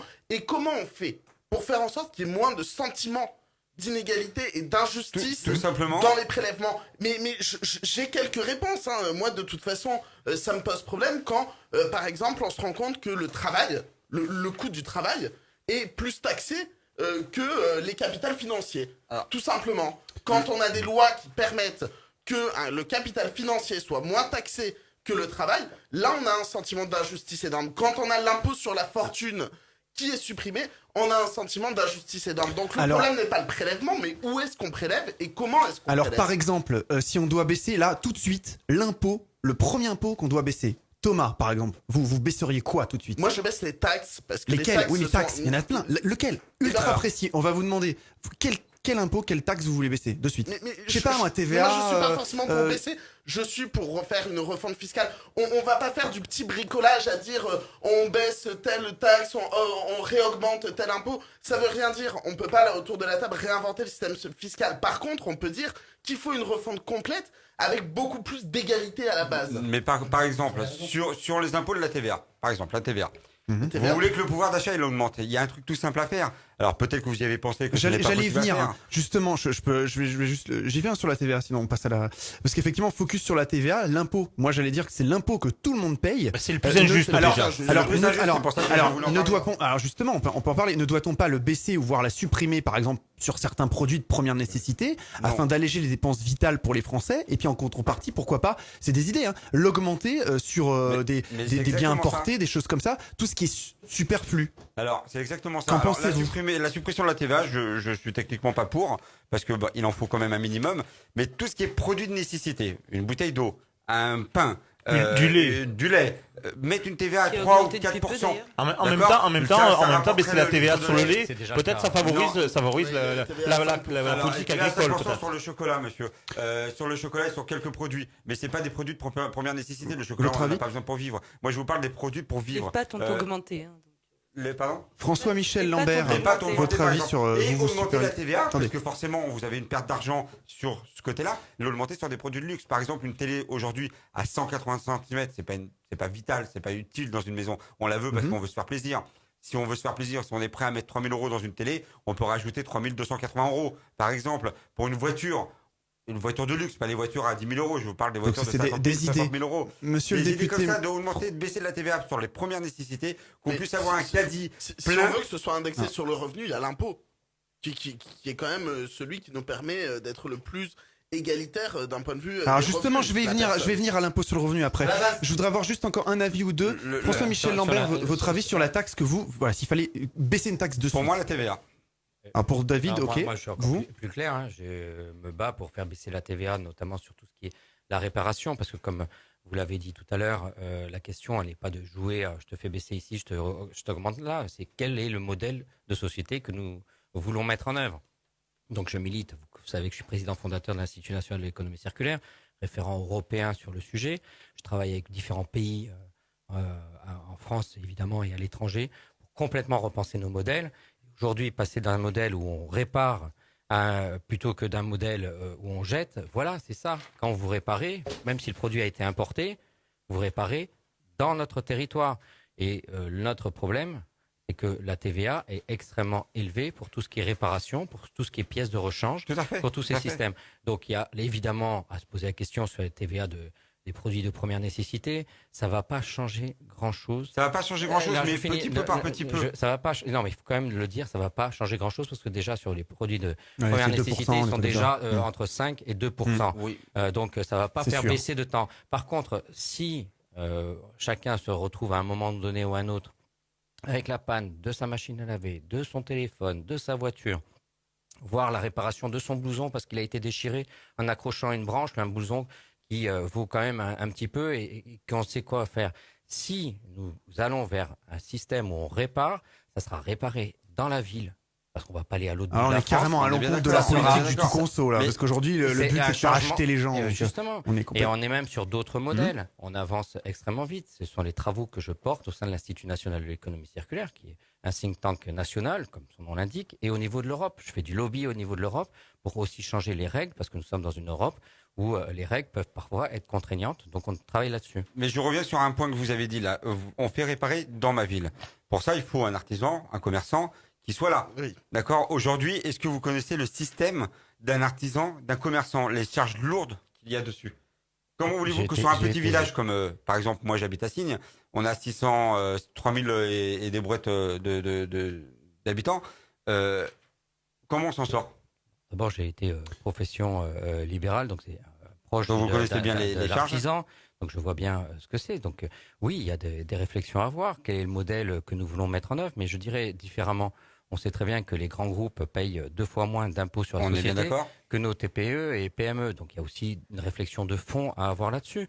La question, et moi je vais être un peu dur avec le grand débat national et les questions du président de la République que je respecte par ailleurs, mais comment en 3 mois on va se dire quel est le vrai modèle de société dans lequel nous voulons rentrer? Est-ce que c'est un petit peu ici de TVA en moins? Est-ce que c'est un petit peu d'ISF, d'impôt sur la fortune ici en plus? Non, c'est est-ce que nous pouvons rebâtir une société qui soit moins destructrice tout à la fois de l'environnement, de l'écologie, mais aussi du tissu même de notre France, qui est une France très particulière, avec ses villages, avec ses territoires, avec ses terroirs, avec cette façon de faire et d'être. Merci Yanis de La République En Marche. Je pense que c'est un sujet dont on s'est saisi avant même le grand débat, et je pense que si tu nous as rejoints au moment de l'élection présidentielle puis pour l'élection législative, c'est que c'est bien un sujet qui faisait partie des sujets sur lesquels La République En Marche, à l'époque En Marche, c'était un parti qui voulait porter des innovations, qui voulait porter de nouvelles idées. Aujourd'hui, nous continuons à le faire. Aujourd'hui, continuons à avoir des groupes de travail qui continuent à avancer sur ces sujets. Je pense que le grand débat permet aussi de sensibiliser beaucoup de monde, de faire parler de ces sujets à beaucoup de gens. Je pense qu'il y a beaucoup de jeunes qui sont très sensibles sur ces questions, qui ont pu s'exprimer, qui peuvent s'exprimer, qui peuvent échanger avec leurs parents, avec leurs grands-parents, qui peuvent échanger tous ensemble. Et je pense que le grand débat peut à la fois prolonger et à la fois initier une nouvelle phase de cette réflexion générale que j'espère que nous allons porter, en tout cas que moi j'ai envie de porter et sur lequel j'ai envie de travailler également. On parle d'un nouveau système. Je vous ai dit, on a eu énormément de gens qui ont réagi à ce propos-là. Comme l'a souligné aussi un auditeur tout à l'heure, une des idées, mais radicale, un nouveau système. Voilà, ce serait pourquoi pas de baisser les charges, les cotisations pour rendre, par exemple, ce qui est financé aujourd'hui payant. Eh ouais, pourquoi pas arriver dans un système, pourquoi pas américain. En effet, chacun aurait plus d'argent, le gérerait comme il l'entend, à lui de savoir bien gérer. Il aurait plus de salaire net, on enlève les cotisations. Par exemple, pour donner un exemple radical, on baisse drastiquement le financement de la sécurité sociale, puis on rend par exemple les soins vitaux payants. C'est des auditeurs, des idées d'auditeurs. Je vous donne. Si on fait ça, ça fera comme aux États-Unis, des morts tous les jours. Justement. Alors, mais là, oui, mais voilà, mais là, on sort complètement de notre devise française qui est en fait égalité quand même. On serait plutôt dans un système qui est clairement américain. Hein. Voilà, si on n'a pas d'argent, on s'en sort pas. Voilà, on reste dehors. C'est tout comme les États-Unis. Qu'est-ce que vous pensez vous de ça? Qu'est-ce qu'on fait des personnes âgées? Alors voilà, bah voilà. Non, je vous rassure, on aura tous le droit de porter on enlève toutes les Est-ce que charges. quelqu'un autour de cette table veut aller vers ce système-là? C'est une question. Je pense pas. En tout cas, personne à La République En Marche. Personne à La République Alors En Marche voilà. n'est favorable à ce Donc modèle-là. personne n'est prêt à voilà, c'est-à-dire que clairement voilà, par exemple on prend le bulletin de paye et on vire toutes les charges, on enlève tout et on dit bah maintenant vous payez l'école, vous payez tout. Vous avez plus de salaire. Excusez-moi, vous avez quand même parlé. Non mais il y a beaucoup d'auditeurs qui ont parlé de ça. Vous avez fait un amalgame en disant si on baisse la TVA pour les agriculteurs, si on baisse la TVA sur le lait, c'est peut-être mieux parce que du coup ils vont en vendre plus, tout ça. Enfin, encore une fois, je vous sens, excusez-moi, mais je vous sens déconnecté. C'est pas ça qui va faire qu'ils vont mieux vendre. Ce qui fait actuellement que les agriculteurs ne vivent pas, c'est qu'il y a un monopole d'achat par les, excusez-moi, par les groupements, par les centrales d'achat qui vendent en majorité aux grandes surfaces. Et ce qui se passe sur la TVA qui est profondément injuste, c'est que dans tous les cas, la personne qui va payer 0,3 centimes son litre de lait et qui nous le vend 1,20 €, il n'y a rien qui plafonne sa marge, si vous voulez. C'est-à-dire qu'aujourd'hui, quelqu'un qui achète quelque chose et qui arrive à faire 200, 300, 400, 500, 10 000% de bénéfices, il n'y a rien qui le plafonne. À part des coopératives. En fait, si vous faites 200, 300% de bénéfices, j'ai un artisan à côté de moi sur quelque chose, en général, quand votre activité est correcte, ça vous suffit pour vivre. Mais aujourd'hui, il n'y a plus de ratio. On peut arriver à 3000%. Et non, c'est pas la baisse de la TVA qui feront que les agriculteurs vivent mieux, c'est la consommation en direct, c'est d'arrêter de passer par des intermédiaires. Si aujourd'hui les agriculteurs se tirent des balles, si aujourd'hui les agriculteurs se tirent des balles et tout, c'est qu'ils ont été obligés de se mettre aux normes. On a dumpé, je sais pas comment est-ce qu'on dit, mais oui, un dumping. On a dumpé l'industrialisation. On leur a fait des crédits cadeaux pour qu'ils puissent acheter des gros tracteurs, qu'ils puissent acheter du Roundup à foison. Et en contrepartie, c'est sûr, l'embauche coûte cher. Mais si on avait accordé la même défiscalisation sur l'embauche qu'on a accordé à l'industrialisation et à l'achat de pesticides et d'engrais, aujourd'hui, on serait en permaculture, on mangerait bien et on aurait des employés, sans doute moins de chômage. Et enfin, je termine sur monsieur qui pense que je l'ai pas écouté. Si, je l'ai écouté. Mais si vous voulez, quand vous m'expliquez qu'il y a d'autres pays où on distribue moins, c'est pas ça qui me fait voir. Moi, je regarde pas ceux qui vont moins bien. On est la France. On est le pays qui inspire le monde. Donc partant de là, oui, je vois qu'il y a des frais qui sont aberrants, comme les On enveloppes était gaspillées. le pays. On doit l'être encore. On n'a pas que des gilets jaunes en France, on a des gilets jaunes à On travers va le monde. écouter l'émission pour que. Donc, je la réécouterai, vous inquiétez pas. En tout cas, sur les dépenses et sur ce qui a été gaspillé, je pense que c'est vous qui n'avez pas écouté. Les enveloppes, c'est pas du complotisme, c'est vrai, on gaspille. Les militaires, c'est eux-mêmes qui très nous clair. contrent. Je vous ai dit qu'il fallait pas ignorer les dépenses, comme partout, il y a des dépenses qui peuvent être. On a beaucoup de réactions aussi sur les réseaux. Il faut que l'État baisse les dépenses. Non, c'est pas des dépenses, c'est un fonctionnement de dépenses. Non, c'est pas un fonctionnement, c'est pas comme ça. Vous emmenez combien de centaines de milliers de personnes qui seraient dans une sorte de complot à cramer l'argent public? Non, ce n'est pas vrai. Il y a bien ils sont évidemment dans une facture. Ils n'ont pas le choix. C'est comme ça que ça marche. Et si vous voulez éviter que je tienne des propos comme ça, vous, en tant qu'élu, faites en sorte que la transparence arrive. Mais je suis pour la transparence. Ne dites pas ça à moi, franchement. À un moment donné, vous regarderez tout mon historique depuis 2012. Vous regarderez. Je vais pas regarder votre historique en particulier. Simplement ce que je vous dis, et ne passez pas à côté de la réalité du problème, parce que j'invite vraiment les gilets jaunes. Passer à côté des réalités, c'est pas moi qui suis politique et qu'il y a un problème de peuple dans la rue. Oui, j'ai compris. Que vous vouliez servir l'intérêt commun, et l'intérêt commun est de dire qu'en vérité, on est dans une désespérance d'avenir de notre. Mais non, pas du tout. Parlez pas à ma place. Et j'explique qu'on gaspille de l'argent. On va essayer d'avancer un petit peu. On se retrouve dans quelques secondes. Partage, interaction, photos, vidéos, toujours plus proche de votre émission. Faut qu'on en parle sur les réseaux sociaux avec le hashtag FQEP. Moi, je voudrais qu'on parle d'impôt sur le revenu, puisqu'on parle d'établir un système fiscal plus juste, plus équitable. Aujourd'hui, il y a que 44% des ménages qui payent un impôt sur le revenu. On entend souvent parler, et même d'ailleurs du côté des gilets jaunes, que tout le monde paye un impôt. Voilà, même une très petite somme. Qu'en pensez-vous autour de cette table? tout le monde paye un impôt avec la TVA. Déjà, ouais, mais je parle d'impôt sur le revenu là. Mais ça suffit, Ok. La TVA, tout le monde la paye. Alors, on peut s'amuser à ce que chacun paye au moins 1 euro. Ça va coûter plus cher à le collecter que ça. Imprimer des feuilles, machin. Clairement. À un moment donné, regardons ce qui est nécessaire. Donc restons sur les différents outils de fiscalité. On a beaucoup d'auditeurs qui nous ont posé ces questions-là. Oui, ouais, je ne vois pas que tout le monde paye ça. Mais on pourrait croire que c'est facile. Mais je pense que quand vous achetez quelque chose et que il vaut 100 et qu'il y a 20 euros qui repart dans les caisses de l'État, vous comprenez bien qu'à un moment donné, ça a un sens. Ça vous remet le lien avec ce que nous disions tout à l'heure. Mais ça pose aussi la question de la hauteur des services publics, la hauteur de l'engagement national, la hauteur de ce que l'État fait. Mais je crois que chacun comprend très bien que si on enlevait la TVA, si on il aurait plus de pouvoir d'achat. Donc il y a une TVA. Vous m'avez montré tout à l'heure, je parle à mon gilet jaune voisin, les taxes que vous avez sur l'eau, sur une facture d'eau. Donc chacun à un moment donné se dit mais pourquoi j'ai des taxes? Elles vont bien servir à quelque chose. Elles sont trop élevées, elles sont gaspillées, ça je l'entends. 82,40 € de facture d'eau. Pas la peine de 324 €. C'est pas la peine, oui, mais il y a aussi regardez les eaux la taxe usées. d'assainissement. Justement, on va pas tarder à arriver sur la transition écologique. N'allez pas sur l'idée que on va s'embêter à aller chercher 1 euro minimum dans la poche de chaque Français. Clairement. Avant justement d'attaquer la partie suivante, on va dériver un petit peu sur la transition écologique, etc. Est-il possible d'avoir une justice fiscale et écologique en même temps? François-Michel Lambert, votre avis sur la question?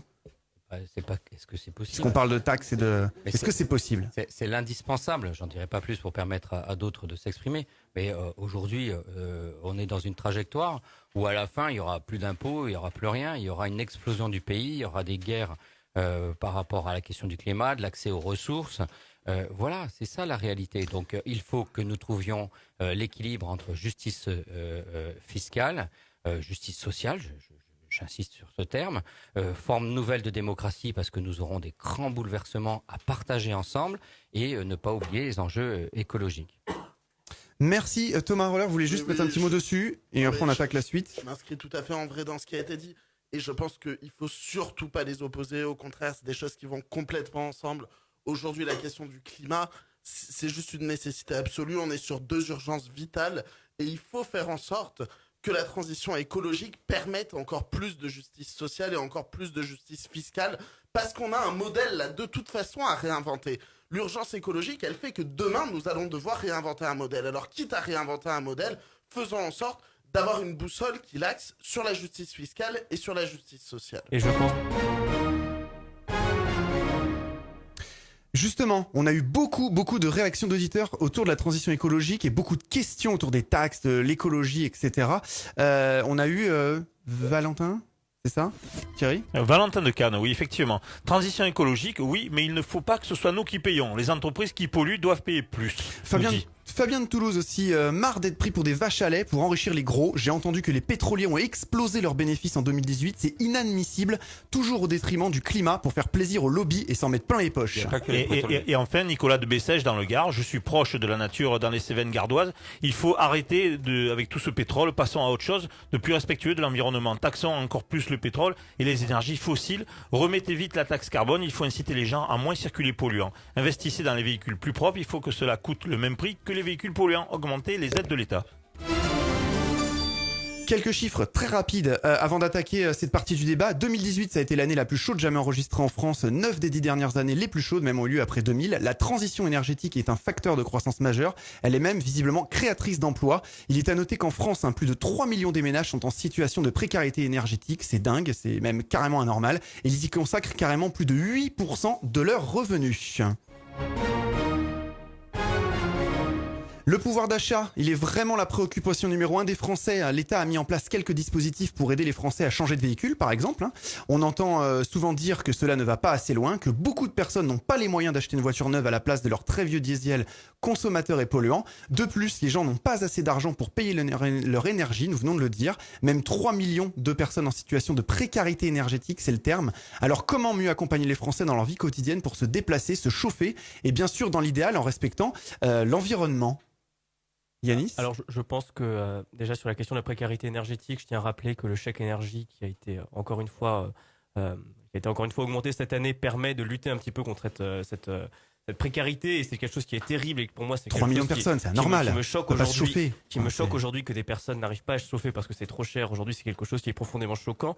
Je pense que ça appelle à une deuxième question qui est la question du logement. Est-ce que le logement, comment faire pour que le logement, on a beaucoup de passoires thermiques en France? Eh oui, mais en général, les gens qui ont du mal à chauffer, c'est des gens qui n'ont pas les moyens d'acheter des bons logements. Qui n'ont pas les moyens, qui sont locataires. Je pense qu'il y a aussi beaucoup de propriétaires. Et à Marseille, moi je suis à Marseille, on a constaté qu'il y avait beaucoup de propriétaires qui louaient des logements dans des états absolument déplorables et des logements dans lesquels révoltant.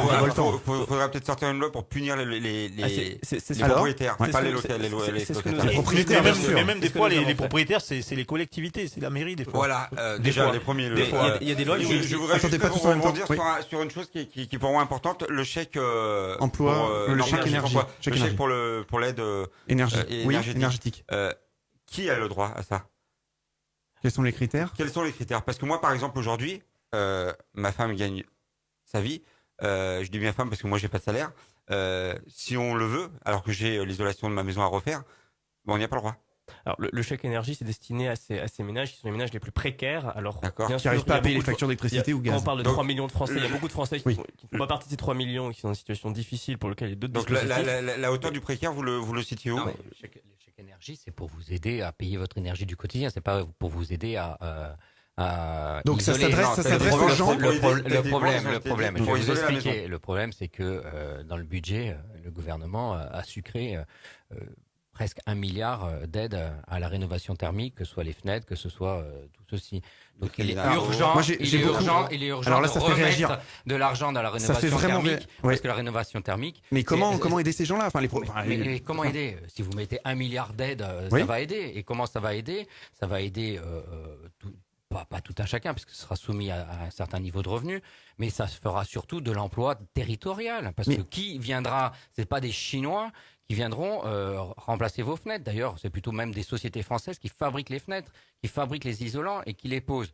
Mais le problème, c'est qu'à un moment donné, il faut comprendre, et vous l'avez dit très justement, que la transition écologique énergétique crée la croissance verte et crée derrière des centaines de milliers d'emplois. Ça réagit énormément sur les réseaux. Il y a aucune étude qui le contredit. Toutes les études nationales, internationales de quelque organisme disent pour la France, c'est entre 500 000 et 900 000 emplois si nous rentrons vraiment dans une croissance verte et notamment par la rénovation énergétique. Alors ça réagit énormément sur ce sujet-là, c'est-à-dire que les gens disent nous on bosse, on a droit à rien et pourtant on n'arrive pas à se chauffer. Voilà, j'ai 140 euros par mois, je me chauffe avec des grille-pains, etc. Donc en gros les chèques énergie, c'est pour les gens qui ont vraiment quasiment zéro revenu, pour vulgariser les choses.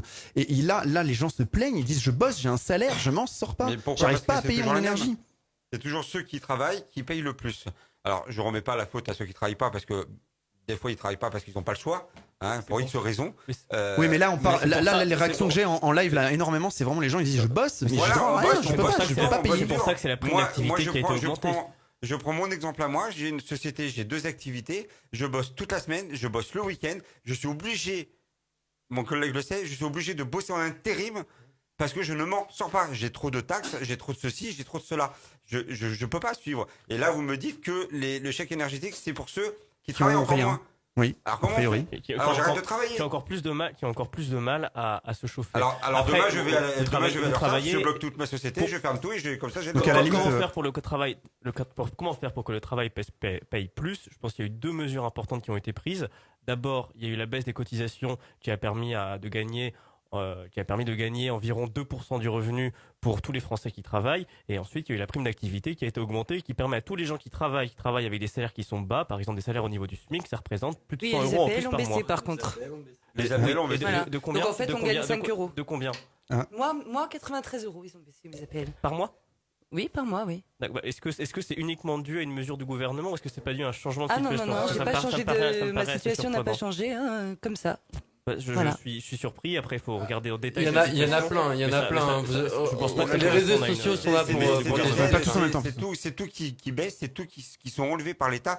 Alors à droite, à gauche, mais au final, on s'en sort plus. Voilà, c'est pour ça qu'on est dans la rue. Et je pense qu'aujourd'hui le gouvernement n'a pas compris le réel problème. Voilà, nous on s'en sort plus et il n'y a pas que nous. On parlait des jeunes, il y a les personnes âgées aussi. Il y a les Quand personnes on âgées. voit, c'est très Oui. très Bon, difficile. les Il y a retraités, une maladie derrière. Le minimum vieillesse a été augmenté de 100 euros. Non, mais il n'y a pas par que exemple. le minimum Non. vieillesse. Il y a les maisons de retraite qui coûtent 3 000 Là, euros. là, j'ai l'impression, vu Enfin, les réactions, il y a plein de là, on est choses. sur un sujet. vu les réactions, Les aidants familiaux qui Attendez, restent, c'est horrible. vu les réactions Leur qu'on a, situation. attendez, vu les réactions qu'il y a sur les réseaux actuellement et tout, c'est pas les gens qui gagnent rien, qui ont toutes ces petites aides, etc., qui se plaignent. Là, c'est vraiment les gens qui bossent, ils arrivent pas. Donc il y a rien pour eux. C'est clairement les réactions qu'on a là. J'ai rien, je comprends pas. Moi, je bosse, j'ai droit à rien, etc. Vous vous rendez compte dans quelle société on vit? On en est à un truc où ceux qui travaillent sont en train d'envier ceux qui galèrent encore plus. Et c'est terrible. Vous pensez pas Oui, c'est- qu'on arrive à clairement. la saturation de taxes? Alors quand on me dit plusieurs fois que on a un État qui redistribue et que vous inquiétez pas, on est parmi ceux qui redistribuent le mieux, encore une fois, ça se voit pas. Concernant l'électricité et le coût qui est là, ça fait quasiment 5 ans, peut-être 10 maintenant qu'elle monte de quoi? 15, 20% par an? Avec plus d'1 million de chiffre Eh d'affaires, ben, de bénéfices. Eh ben, au fur et à mesure, 20%, de 20%, de 20%, bah forcément, ça fait des factures, on n'en peut plus, quoi. Et elle À côté de augmente, ça- et elle à côté augmente de ça, encore si cette année. si c'était national, si c'était nationalisé, qu'on se dit, bon allez, on se fait tabasser pour le courant, mais justement, c'est pour la transition énergétique. C'est pour, admettons, sortir du nucléaire, parce que j'ai pas fait des grandes études, vous avez compris, mais j'imagine bien que le nucléaire, au début, ça devait rapporter, puis qu'à force, l'entretien, ça coûte plus cher que ce que ça produit. Donc, allez, on vous paye encore plus pour changer. Mais là, on voit pas le bout du changement. Je veux dire, on a, je prends pour notre Le région. prix de l'électricité n'est pas Excusez-moi, fixé par l'État. je finis hein. juste C'est- là-dessus. c'est- Non, non, c'est- mais- c'est à préciser. non, mais bien sûr, Mais justement, Attendez, c'est pas le tous en problème. même temps, pas tous en même Justement, temps. c'est le problème. Je prends l'exemple de notre région tout bête, quoi. Enfin, tout bête. On a la chance, en tant que paysan ici, d'avoir le canal de Provence, quoi. Un grand barrage qui redistribue de l'eau. Il y a une centrale électrique à l'issue de ce barrage, et puis après, plus rien. C'est-à-dire que nous, agriculteurs, à chaque fois qu'on ouvre une vanne, on lâche de l'eau, il y a de la pression, mais on s'en sert pas. Il y aurait une turbine à chaque endroit. Rien que là. Déjà, vous amènerez de l'autonomie. C'est-à-dire que déjà, tout ce qui est automatique au niveau du champ, ça serait alimenté par la propre turbine. Maintenant, vous mettez ça chez les particuliers. Des turbines, de façon à ce qu'ils prennent leur douche ou n'importe quoi, ils produiraient une petite quantité de courant, peut-être petite, mais ça serait déjà un début gratuit. Et nous, on a le sentiment que tout ce qui fait que des privés, pas l'État, des privés ne vont pas pouvoir manger un bout de commission, ça ne verra pas le jour. Donc, nationalisons, si vous voulez, que ce soit l'EDF, d'autres choses, même des banques. On récupère une banque nationale à nous, avec vos intérêts. Et vous verrez, les Français iront vers Laissez ça. répondre On un vous petit peu soutiendra, les autres, du coup. Oui Yanis, et je sais que Thomas Roller voulait intervenir là-dessus. Et après, je voudrais qu'on parle effectivement, par exemple, de la voiture électrique. C'est un sacré débat, ça. Je commence là-dessus, mais moi, juste rapidement, parce que je vois que... Enfin, ce qui est au cœur de ce débat-là, c'est vraiment cette question du pouvoir d'achat. On a un État qui a fait un pari économique. Rappelons-nous-en. On en a parlé beaucoup il y a quelques temps. On nous parlait du ruissellement. Non, non, c'est pas vrai. Oh, j'en ai. Non, c'est pas vrai. On nous parlait du ruissellement. Pas le gouvernement, pas la majorité, et pas la République en marche, et pas oui, moi-même. C'était une théorie qui a été largement reprise par les économistes qui sont en tout cas proches de la majorité. Non, c'est des économistes qui en représentent qu'eux-mêmes. Donc attention, le gouvernement n'a jamais parlé de théorie du ruissellement. Je peux pas vous laisser dire ça. Ah bah alors, il y avait même pas de ruissellement dans l'idée de donner moins de taxes aux revenus du capital et moins de taxes à ceux qui gagnent le plus pour finalement se dire il il y aura du ruissellement et ça va toucher tout le monde.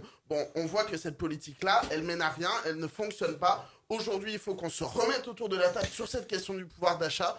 Il faudrait qu'on ait une vraie conférence sociale où on met tous les acteurs et les acteurs sociaux qui ont été complètement mis de côté dans tous ces débats, les syndicats, les corps intermédiaires qui doivent être autour de la table pour ces questions du pouvoir d'achat et de redistribution des richesses, parce que c'est ça qui est au cœur de ce débat-là. C'est la France, on produit des richesses, on a des richesses, il faut qu'on réfléchisse collectivement à comment on veut les redistribuer. Alors juste pour être d'accord avec la transition énergétique et puis toutes les aides qu'on entend du gouvernement sur acheter une voiture électrique. Alors on a eu beaucoup d'auditeurs, des gilets jaunes de cœur, mais qui sont pas spécialement dans les manifestations, qui nous ont dit sur notre répondeur qu'ils voulaient bien acheter une voiture électrique, mais qui peuvent pas. Ils veulent être écolos, c'est pas un souci, mais ils peuvent pas. Ils sont contraints de polluer avec leur vieux diesel. Ils ont pas les moyens. Et puis elles sont très chères les voitures électriques. Mais justement, alors est-ce qu'il faudrait pas augmenter répartir du coup l'argent différemment? C'est des idées qu'on a eues sur notre répondeur et sur les réseaux sociaux avec le hashtag FQEP. Pourquoi pas en augmentant les aides de l'État pour que ces voitures coûtent aussi cher, voire même moins cher que les véhicules diesel et essence à l'achat, pour que du coup les gens se disent on va passer électrique. François-Michel Lambert, qui roule en voiture électrique depuis 6 ans, une Zoé, 130 000 km. Je fais entre 1500 et 2000 euros d'économie par an. Mais là, le débat, c'est effectivement d'aider les Français à arriver de l'acheter. Je vais jusqu'au bout. Oui. Je l'ai payé 14 000 euros une fois les aides déduites. Donc, vous voyez, au bout de 6 ans, allez, on va mettre 1500. Donc, ça fait déjà 9 000 euros sur les 14 000 que j'ai récupérés. Mais moi, la différence par rapport à une grande partie des Français, c'est que j'ai pu mettre 14 000 sur la table. C'est ça, tout à fait. C'est ce que disent les gens. Ils disent, moi, j'ai pas l'argent, j'achète même pas une bagnole. La question, elle est peut-être pas de mettre encore plus de moyens. Je vais bénéficier de mémoire de 6 000 euros d'aide de l'État. On va en mettre 8 000, ça sera 12 000.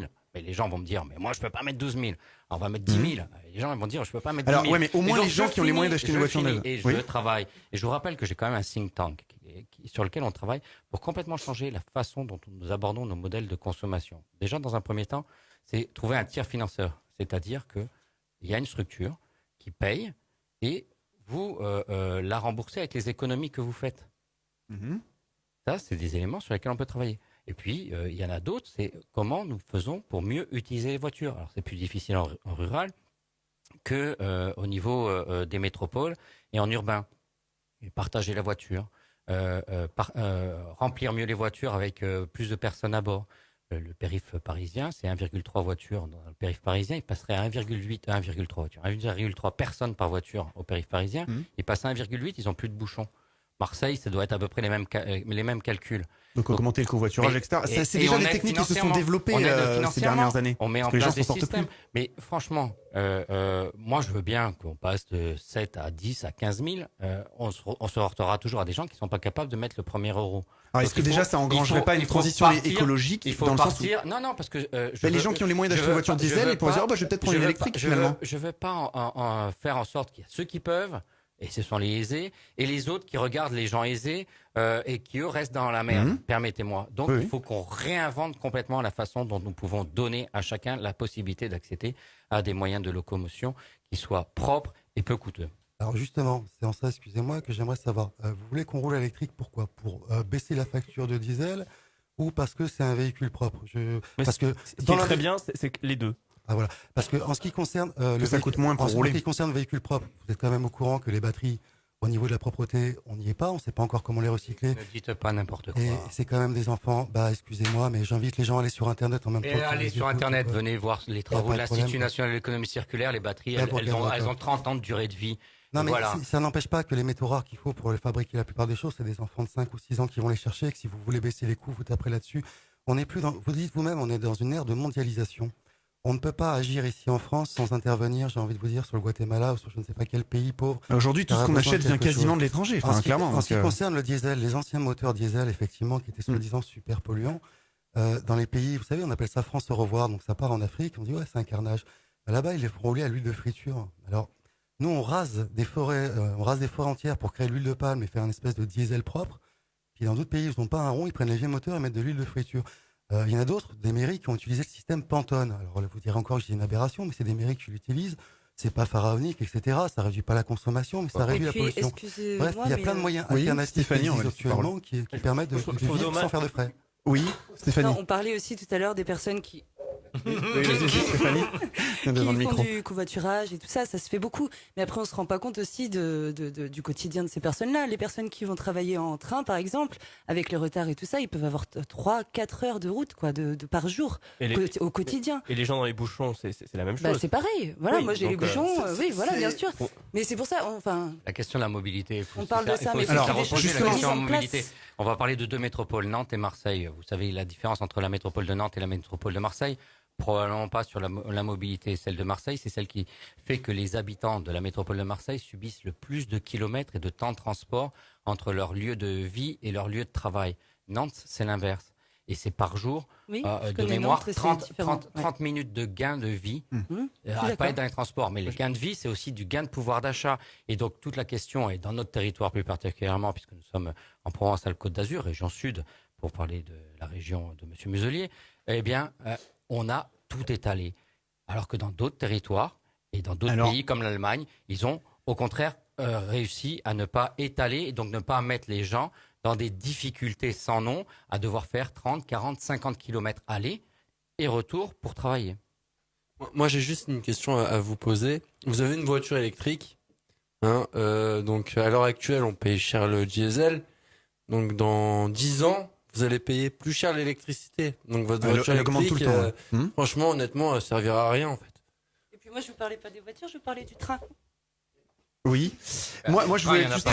raccord avec transport et des les choses comme territoires. Je voulais juste être raccord avec les territoires. On parlait d'initiatives des territoires et de la transition écologique. Est-ce que les territoires, les contrats de transition écologique peuvent remonter des bonnes initiatives à ce propos? Oui, Yanis. Moi, je suis très content que François Michel ait parlé de Nantes parce que j'ai eu la chance d'y vivre. À Nantes, c'est vrai que quand on vit à Nantes, il y a une différence qui est marquante. Et quand on vit à Nantes et qu'on veut aller dans le centre-ville de Nantes, mettons pour un concert, ce que j'ai fait aussi souvent, parce qu'avant j'habitais à Vannes, à 1 heure de Nantes dans l'ouest, on prend la voiture, on arrive à l'entrée de Nantes, on se gare et ensuite on y va et on prend les transports en commun. Donc il y a des initiatives. Et donc- Enfin, voilà, il y a et des donc- villes qui et sont donc- bien et développées il y a pour des ça. villes- Et des villes qui ont su s'organiser, créer des parkings relais. Je sais qu'à Marseille, c'est une question qui pose problème, l'absence de parking relais, qui fait que quand on se déplace en voiture et qu'on veut arriver à l'endroit où on se rend dans le centre de la ville en général, on est obligé de prendre la voiture. Et je trouve intéressant de voir que des villes ont su se saisir de ces C'est un questions. peu et ce qui arrivent très bien à le c'est un peu faire. ce qui va se faire à Toulon, hein, puisqu'on voit de plus en plus Donc- de parcs relais. Donc il y a des initiatives. Et par contre, on entend le tramway avec. Je me permets d'intervenir quand même là sur. Enfin, on a quand même l'exemple dans le Var de TPM d'un La territoire. communauté d'agglomération pour nos autres auditeurs Voilà, en France. Oui, la on communauté précise. d'agglomération de Toulon, on a l'exemple d'un territoire où la mobilité n'a jamais été réfléchie, où tout pèse sur l'individu pour se déplacer. Et là, la question de la voiture, c'est même plus une question parce qu'il n'y a aucun moyen autre pour se déplacer dans la taille de l'agglomération. On n'a quasiment aucune autre agglomération. S'il y avait en des France de cette alternatives, taille effectivement, qui n'a pas de tramway. les gens On pourraient n'a baisser ni leur tramway, ni coût de métro, déplacement. ni site propre pour se déplacer. On n'a pas de piste cyclable. Donc la mobilité, il faut la penser d'un point de vue beaucoup plus global que juste la voiture. Moi, j'aimerais revenir. J'aimerais revenir sur un truc important. Vous donnez des aides pour acheter des voitures électriques. Aujourd'hui, moi, si je veux aller demain acheter une voiture électrique à la banque, elle va me dire non, j'ai pas les moyens, j'ai pas de crédit, rien du tout. Plutôt que de donner des aides, ou en plus, pourquoi vous obligerez pas les banques à nous accepter des crédits sous que l'État soit garant? Par exemple, Il me parce semble que que ça existe. voilà. Ce que je veux dire aujourd'hui, c'est que là, si moi demain je veux y aller, la banquière va me regarder, elle va me dire non mais. Il me semble qu'il y a des systèmes de crédit qui existent. Alors François Michel connaît mieux le sujet que moi, mais il y a déjà des systèmes de crédit qui existent. Non mais Pas suffisamment et Bah, l'État les doit banques, je intervenir parle des banques. de ce côté-là, notamment en soutenant les banques. C'est des systèmes complexes, des systèmes financiers, mais c'est au départ une volonté politique d'accompagner, on appelle ça un tiers financeur, c'est-à-dire qu'une troisième personne, entre le vendeur et l'acheteur, il y a une troisième personne qui s'insère, c'est elle qui apporte l'argent et elle se fait rembourser sur les économies. On fait la même chose sur la rénovation mais c'est pas thermique. ça que je voulais. Mais si, elle se fait rembourser, Pas tout à fait. c'est-à-dire que ça ne vous coûte, ça ne Non, vous mais c'est vous- pas le vous remboursement gardez- sur l'économie. Ça veut dire, moi, je parle que comme un garant. Par exemple, quand on est jeune, on achète un appartement ou alors on loue un appartement, il y a un garant. Les garants, bien souvent, c'est les parents. Là, ce serait pareil, sauf que le garant, ce serait l'État. C'est-à-dire que si la personne n'a pas les moyens. Allez plus loin. Faites en sorte que les économies que vous gagnez, moi je fais 25 000 km par an, 2 000 km par mois avec ma Zoé, je paye 120 euros. Voilà, ça me coûte 120 euros de location de batterie, c'est tout. Enfin, moi aujourd'hui. Donc, ceux qui font 2000 km par mois savent que 120 euros de carburant, ça n'existe pas. Mais bien moi plus aujourd'hui, que je ça. suis même pas à 60 euros de carburant parce que je travaille dans mon village. Non, mais- Je suis autour. Eh ben, Mais malheureusement, il y a beaucoup de gens effectivement qui ont besoin de se déplacer pour bosser, quoi. Que je fais par rapport à si j'avais eu un diesel ou une essence doivent être de 200 euros par mois. Je fais un calcul rapide. Eh bien, ces économies, elles servent à rembourser un prêt de long terme qui m'a été pris en charge dans par votre d'autres. cas, mais dans mon cas, moi, par Mais exemple, pas- j'aurais pas d'économie. Mais pourquoi vous avez besoin d'une voiture électrique pour Non, faire mais combien de kilomètres? non, j'ai pas besoin de voiture électrique. C'est que bientôt, avec toutes les nouvelles règles des contrôles techniques qui sortent, moi, ma voiture, je sais que dans 2 ans, elle ne passera pas. Ça, c'est Bon, autre chose. donc j'en aurais je pas les voudrais moyens. Non, mais ça, on peut en Mais- discuter. Je voudrais qu'on Voilà. parle après de Ça, c'est démocratie, autre chose. d'élections, etc. Il nous reste 20 minutes d'émission. On revient dans quelques secondes. Pour réécouter toutes nos émissions, on vous donne rendez-vous sur notre site fautquonenparle.fr. Beaucoup de réactions, bien sûr, autour aussi du thème de la démocratie, de la citoyenneté, du vote, etc. Vote blanc, etc. On va en parler. On a eu on vous cite 2 réactions. Thierry? Alors, Rachid de Bordeaux, enfin, il a fallu des manifestations d'ampleur, un saccage de Marianne dans l'Arc de Triomphe pour que le gouvernement veuille discuter et remettre le débat démocratique au centre. Bon, nous ne plions pas, nous pouvons enfin discuter. Julien de Vendôme, la démocratie, tout est dit dans ce mot. Nous devons pouvoir discuter entre les dirigeants et le peuple. Alors allons-y, participons tous au grand débat.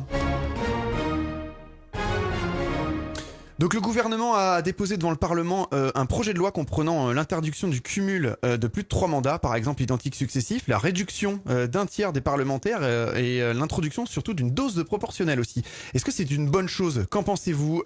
Jean-Marc Ménichini, tiens, on lui a pas donné beaucoup la parole, du Rassemblement National ce soir. Oui, Sur la mais- dose de proportionnelle par exemple. Parce que il me semble que c'est des choses que votre parti Oui, souhaite. il est évident que pour... Ça marche? Il est évident que pour nous, au Rassemblement National, on veut la proportionnelle totale. Je rappelle quand même que Madame Le Pen a fait 11 millions d'électeurs contre Monsieur Macron et et que nous avons 8 députés à l'Assemblée nationale. Le Parti communiste, je crois pas me tromper, a fait 200 000 électeurs aux législatives, je crois, et il a 22 députés.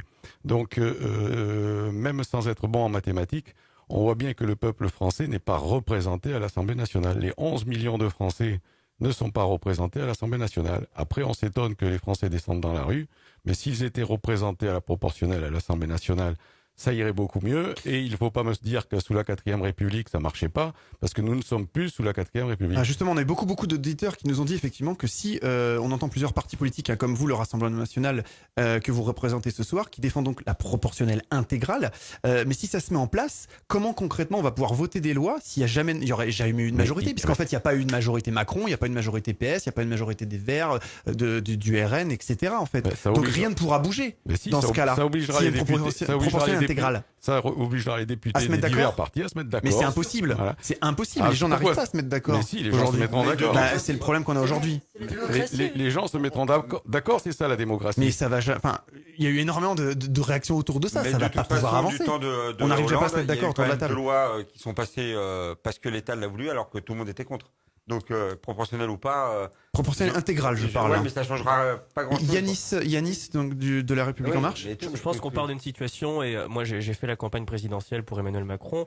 Après le premier tour, il y a eu la campagne du deuxième tour qui a duré 2 semaines, et ce que j'ai trouvé assez terrible, c'est la violence qu'il y avait dans la rue. La plupart des gens n'acceptaient pas, ou alors que leur candidat est perdu, ou alors n'acceptaient pas le candidat d'en face. Et on a eu le sentiment d'une France qui était un petit peu divisée en 4 à ce moment-là. Alors ce qui était très fort, c'est qu'Emmanuel Macron a su, ensuite par la qualité déjà de son débat, et puis ensuite face à l'échec qu'on a tous constaté et que personne ne dit de Marine Le Pen lors du débat de l'entre-deux tours, voilà, il y a eu un rassemblement qui s'est fait, et petit à petit on s'est dit voilà, il y a quelque chose qui peut se faire. Alors ces vieilles divisions sont revenues, et dans le cadre de ces derniers mois, et je pense que c'est ce qu'on a vécu ces derniers mois, mais en tout cas voilà, on a un problème, on a une France qui est divisée. L'heure de gloire de Monsieur Macron a duré juste le temps de la traversée du Louvre. Hein. Ensuite, Thomas du Parti Socialiste. Et je rebondis sur le fait Oui. que vous dites que les gens dans la rue s'énervaient. Pourquoi? Parce qu'aujourd'hui, depuis Chirac, on vote contre un président et pas pour un président.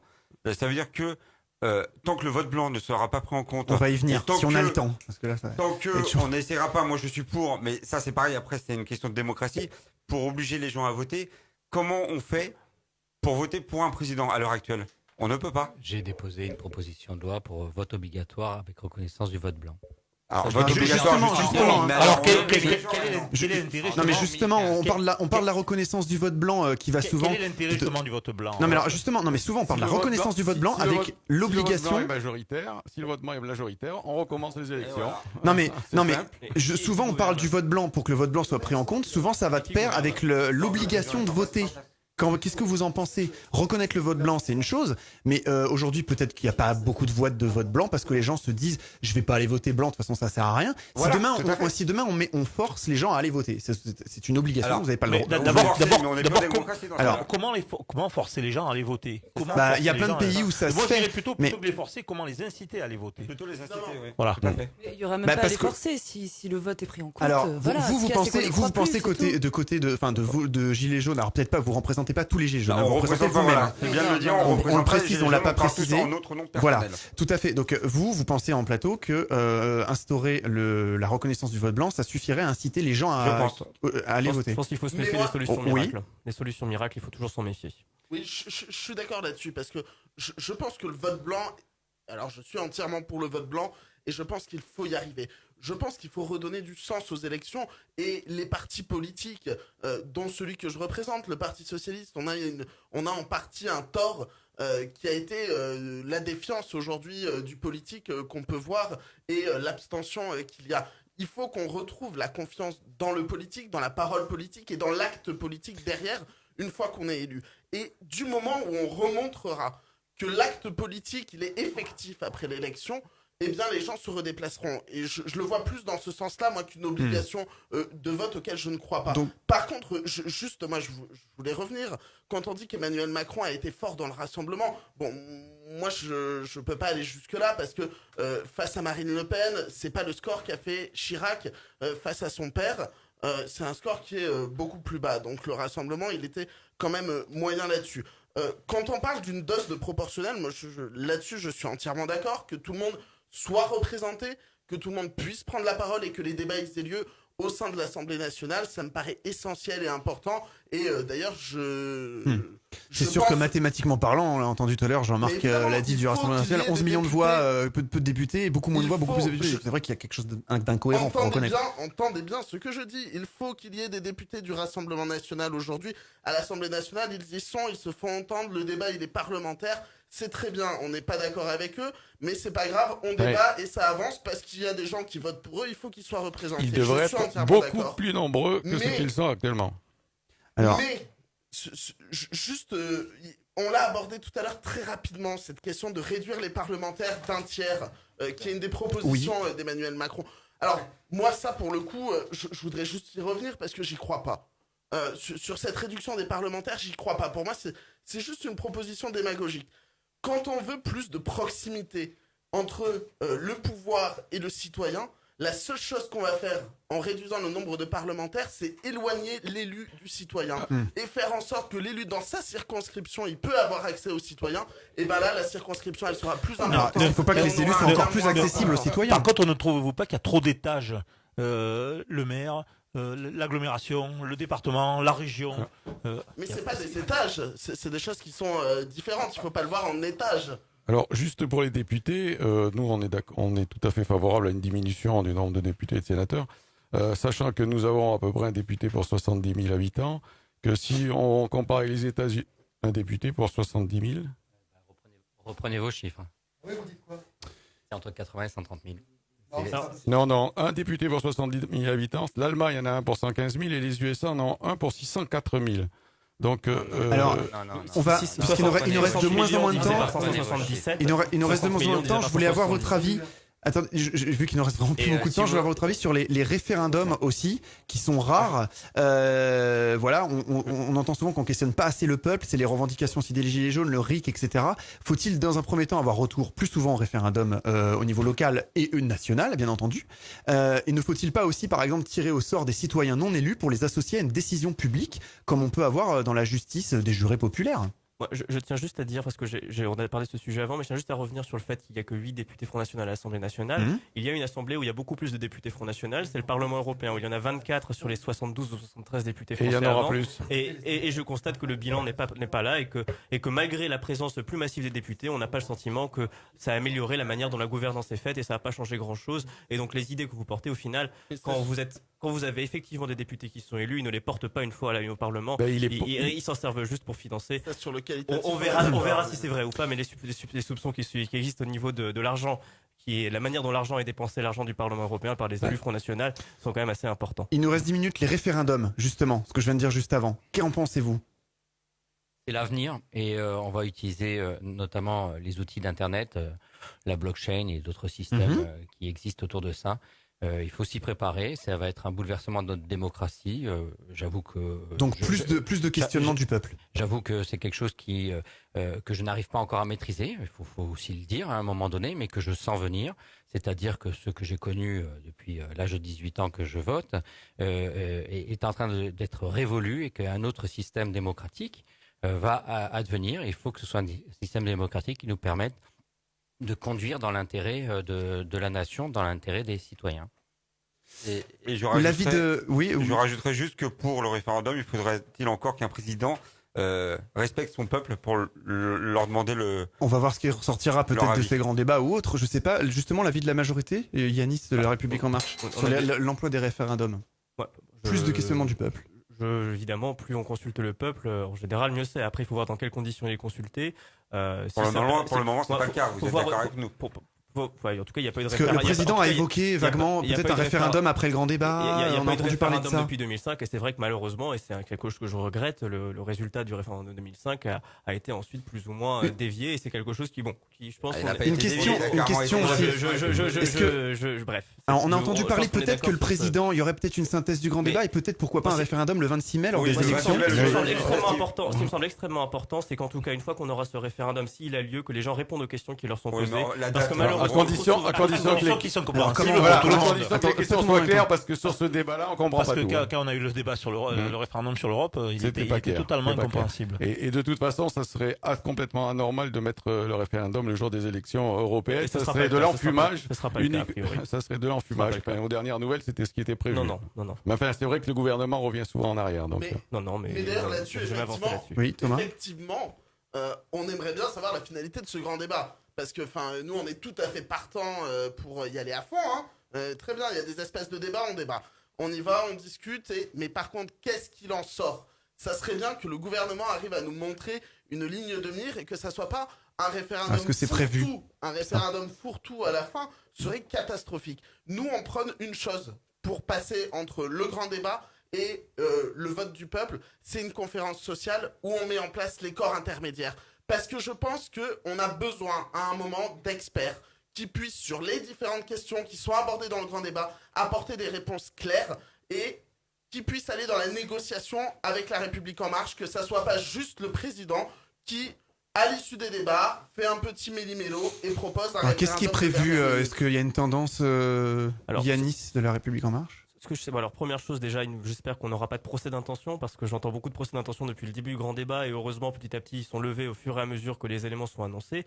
Mais en tout cas pour la suite du grand débat, ce que je sais, c'est qu'il va y avoir des conférences qui vont être organisées avec à chaque fois 100 CENT citoyens qui vont être donc après le 15 mars, après la fin du grand débat, qui vont être tirés au sort, qui vont être réunis pour discuter, qui vont être nourris aussi par des corps intermédiaires, par des experts, pour permettre d'un petit peu de synthétiser tout ce travail-là. Et ensuite, ce sera à partir de ces conférences-là et à partir de toutes les contributions qui auront été faites sur la plateforme du grand débat qu'on va pouvoir petit à petit construire, alors que ce soit peut-être des propositions de loi, ce sera peut-être un référendum, je ne sais pas vous dire quoi exactement, mais qu'on pourra construire quelque chose qui permettra de tenir compte du grand débat et de mettre en œuvre les 100 personnes qui ressort, c'est des 100 personnes parmi les gilets jaunes qui sont dans la rue ou 100 personnes au hasard parmi les Français, donc au hasard comme des jurés. Vous tombez sur des gens qui sont contre nous. On tombera sur 100 Français. On tombera sur 100 Français. C'est le problème du tirage au plus un sort. débat là. Ça sera jugé sur pièce, ça sera jugé à ce moment-là. Alors donc c'est 100 personnes. C'est tout le problème. Oui. Attendez, pas tout le monde en même temps. Des Français, des gens qui vont venir, ça sera pas des si les Gilets jaunes sont majoritaires, comme vous le dites, parmi ces 100 Français, statistiquement, on n'a jamais dit qu'on était majoritaire. Si ce n'est pas le cas, si les Gilets jaunes ne sont je ne sais pas le dire, on le verra bien. Mais si les Gilets jaunes sont très minoritaires, alors évidemment, parmi les 100 Français, ils le seront. Mais en tout cas, ils seront les 100 Français tirés au sort. Le hasard fait des choses. Donc on verra. Attendez, pas tout le monde. Le tirage au sort sera Oula. totalement impartial. Oui, Voilà. J'espère. Alors je Et comment on est suppose. sûr, surtout Attendez, je suppose que du coup, on jugera sur pièce et les 100 personnes seront décryptées et je pense que ça commentera dans la presse partout. Enfin, voilà, voir Non, si mais vraiment déjà, c'est on nous impartial pond ou le pas. grand débat alors que Oui. derrière, on n'est pas écouté. Donc, voilà, nous, on nous dit, voilà, exprimez-vous, alors que juste avant, au niveau de ce qu'on a reçu entre guillemets de nos politiques, on s'est vraiment senti pas écouté, on s'est pas senti du tout pris en Méprisé, complètement voilà, méprisé. Tout le temps, exactement. depuis Je le voulais début. pas dire c'est des mots aussi forts, mais c'est ça. Depuis le c'est ça. début. À quel moment? Depuis, quel moment depuis le 17 novembre à aujourd'hui. Vous on est regardez complètement là, méprisé. je sais pas. Est-ce que vous avez, mais j'espère peut-être que il n'y a pas aussi assez de débats organisés. J'espère qu'il y aura des gens qui en organiseront autour de chez vous. Mais est-ce que vous avez essayé de participer au grand débat? Mais non, dites-moi non, quand et je à n'y quel moment on participerai doit pas, moi. participer au grand Ça sert à débat. rien. Puisque C'est là, pour dommage. l'instant, c'est des débats que avec les maires rurales. Et nous, je sais plus dans quelle ville, des gilets jaunes se sont venus interdire l'accès. Oui, mais c'est minoritaire. Il y a peut-être cette oui, mais alors, quand, alors, oui, mais c'est arrivé une minoritaire, fois. c'est Mais minoritaire, c'est arrivé mais une c'est fois. minoritaire, C'est arrivé c'est une Pas fois tout le monde quelque entend, pas tout le monde entend, on n'entend pas. Oui. C'est peut-être arrivé une fois quelque part. Non, Mais ce qu'on essaie de vous expliquer, enfin poliment, tout ça, on essaye en tout cas, c'est que là, tout ça, c'est en avril. Mais vous savez, il y a tout le mois de mars qui vient là. Et le mois de mars, si vous n'avez pas une réaction forte, c'est-à-dire une compréhension, si enfin on ne sent pas que l'État a entendu ce qu'on avait à dire et qu'avec toutes les compétences intellectuelles, ministérielles et autres que vous avez, vous mettez pas en place des solutions ou un truc fort d'ici avril, il va y avoir forcément un mouvement qui va s'intensifier. Aujourd'hui, nous, on est très pacifique, il n'y a pas de souci, et je pense que ça va le rester. Mais vous savez, il y a d'autres actions. On a tous e-boycott maintenant sur nos téléphones. Si on se met, on l'a pas fait encore, à dire juste pour vous emmerder. Aujourd'hui, on va arrêter d'acheter ça, pendant un mois. On va arrêter d'acheter Total, on va arrêter d'acheter Elf, etc. Si on se met à vous faire du boycott économique tout le mois de mars, vous allez être moins content. Si on se met à boycotter des grands groupes, vous allez être moins content. On n'a pas nuit à votre économie directement. Pour l'instant, on est venu dans la rue vous dire, à vous, politiques, qui est censé avoir les solutions, regardez dans quelle misère on vit alors qu'on travaille. Et depuis 4 mois, vous avez rien trouvé. Mieux que ça, vous avez demandé un débat pour qu'on vous amène les solutions. Alors, on veut bien être gentil, vous mâchez le travail, mais ce qui serait bien avant avril, c'est que vous ayez déjà produit quelque chose de vous-même, de votre compréhension. ce que je trouve dommage, c'est que quand vous dites, vous nous écoutez pas, et quand on vous offre un cadre, le grand débat dans lequel on peut échanger, et dans Mais lequel le à la grand limite majorité débat, on peut c'est de échanger, la vous nous dites, fumisterie, c'est vous pas nous dites c'est la possible. fumisterie, donc comment faire pour, qu'est-ce que ça veut dire? Un Vous- débat Mais avec comment un faire thème déjà qu'on imposé, nous monsieur. écoute, Un quoi, débat déjà avec qu'on un nous thème respecte. imposé. Les sujets ne rentrent pas dans cette Alors, thème. mais je vais vous le dire, regardez, je vais vous le dire, c'est simple, je l'ai devant. Qu'on j'ai la arrête cette synthèse. manipulation des J'ai la médias synthèse qui a aussi, été quoi. faite dans mon village. À quel mais c'est moment pas on parle possible. de pouvoir d'achat? À quel moment on parle de pourquoi on est dans la rue? Vous parlez des dépenses publiques? On n'a Non, au jamais lieu de parlé. ça, on voilà. dit qu'on est des casseurs et qu'on Voilà. enlève, qu'on fait fermer Non, mais des magasins. j'ai qu'on dit, je fait- crois pas avoir dit ça en tout cas. Tous Non, les pas gilets vous. jaunes, En général. les Vous faites pas samedis, tous en même ils temps, vont il nous reste tous 3 boire minutes. dans les bars pour aider justement les commerçants. Quand on va voir dans toutes les terrasses de café, ils essayent oui, à leur niveau d'aller acheter des choses, d'aller parler aux commerçants et de leur expliquer pourquoi on est là. Mais Et ils sont d'accord avec nous. Moi, en général, voilà, généralement c'est ça. Après, quand on voit, bien sûr, tous les médias, tout ce qu'ils nous mettent dessus, mais que ce soit les journaux, que ce soit la télé, n'importe quoi, on est vraiment pris pour des, comment ils nous ont dit, arriérés et des Des voleurs réfractaires. voilà. Enfin, sérieux. Enfin, C'est c'est toute pour cette ça. On nous méprise dit qu'on est- le grand c'est- débat, il est là. En fait, Ok. c'est plus ça qui vous Montrez-nous qu'on énerve. a de l'importance et que on a une voix et qu'on est entendu. Alors, les phrases dont vous parlez ne datent pas du grand débat. Je dis pas ça Et- pour non, vous. mais bien hein, sûr. Non, mais personnellement. Il nous ne reste datent pas du grand moins de débat. 3 minutes avant de rendre Mais- les antennes. En On tout, sera cas, coupé. en tout cas, moi, je continue à participer à des débats à Marseille. Je continue à essayer d'en organiser avec les personnes qui en prennent l'initiative. Et j'espère qu'on va avoir beaucoup de gens qui viennent. Je sais qu'on a eu des gilets jaunes du Var qui sont venus, des gilets jaunes de Marseille. Et bien, moi, je suis très heureux qu'on puisse avoir ces espaces d'échange et qu'on puisse ainsi écouter les Français qui sont gilets jaunes ou qui ne le sont pas et qui méritent tous d'être entendus. Mais vous nous écouterez peut-être. Peut-être vous à votre niveau. Mais derrière, voilà. Alors c'est l'occasion d'aller voir les élus et de discuter avec eux. Soyez plus proches des gens, peut-être. Oui, François-Michel Lambert, il nous reste 2 minutes. Je Allez-y. viens quand même, si nous n'arrivons pas à percevoir quel est le problème de la société française, nous sommes l'un des derniers pays croyant en l'avenir. Je crois que il doit y en avoir 2 derrière nous. D'autres peuples croient beaucoup plus en leur propre avenir que le peuple français. L'un des derniers sur 200 doit être le 198e. Et c'est là la réalité, les mots malheureux, pour pas dire autre chose, les phrases malheureuses qui sont lancés par des politiques nationaux, voire le président de la République, viennent fracturer encore plus cette société et ne pas lui donner un espoir d'aller de l'avant. Donc, ce qu'il nous faut sortir, et je vais finir vite, c'est trouver un réel projet commun qui emmène les Français. Nous l'avons connu du temps, notamment à la sortie de la guerre. Nous l'avons reconnu en 58 avec le général de Gaulle qui nous a proposé la souveraineté de sortir de l'alliance avec les Américains. Eh bien, nous devons en trouver une pour nous. Alors, merci beaucoup. On fait un dernier tour de table rapide. Il nous reste une minute. De toute façon, on va être coupé. Moi, je voudrais juste finir sur un truc qui me semble important que je voulais passer depuis le début. On vous remercie quand même de nous avoir suivis. Oui. C'est la CSG. Je voudrais juste qu'on la supprime pour nos anciens. Qu'on arrête de les taxer. Elle a été supprimée par tous les Non, c'est pas vrai.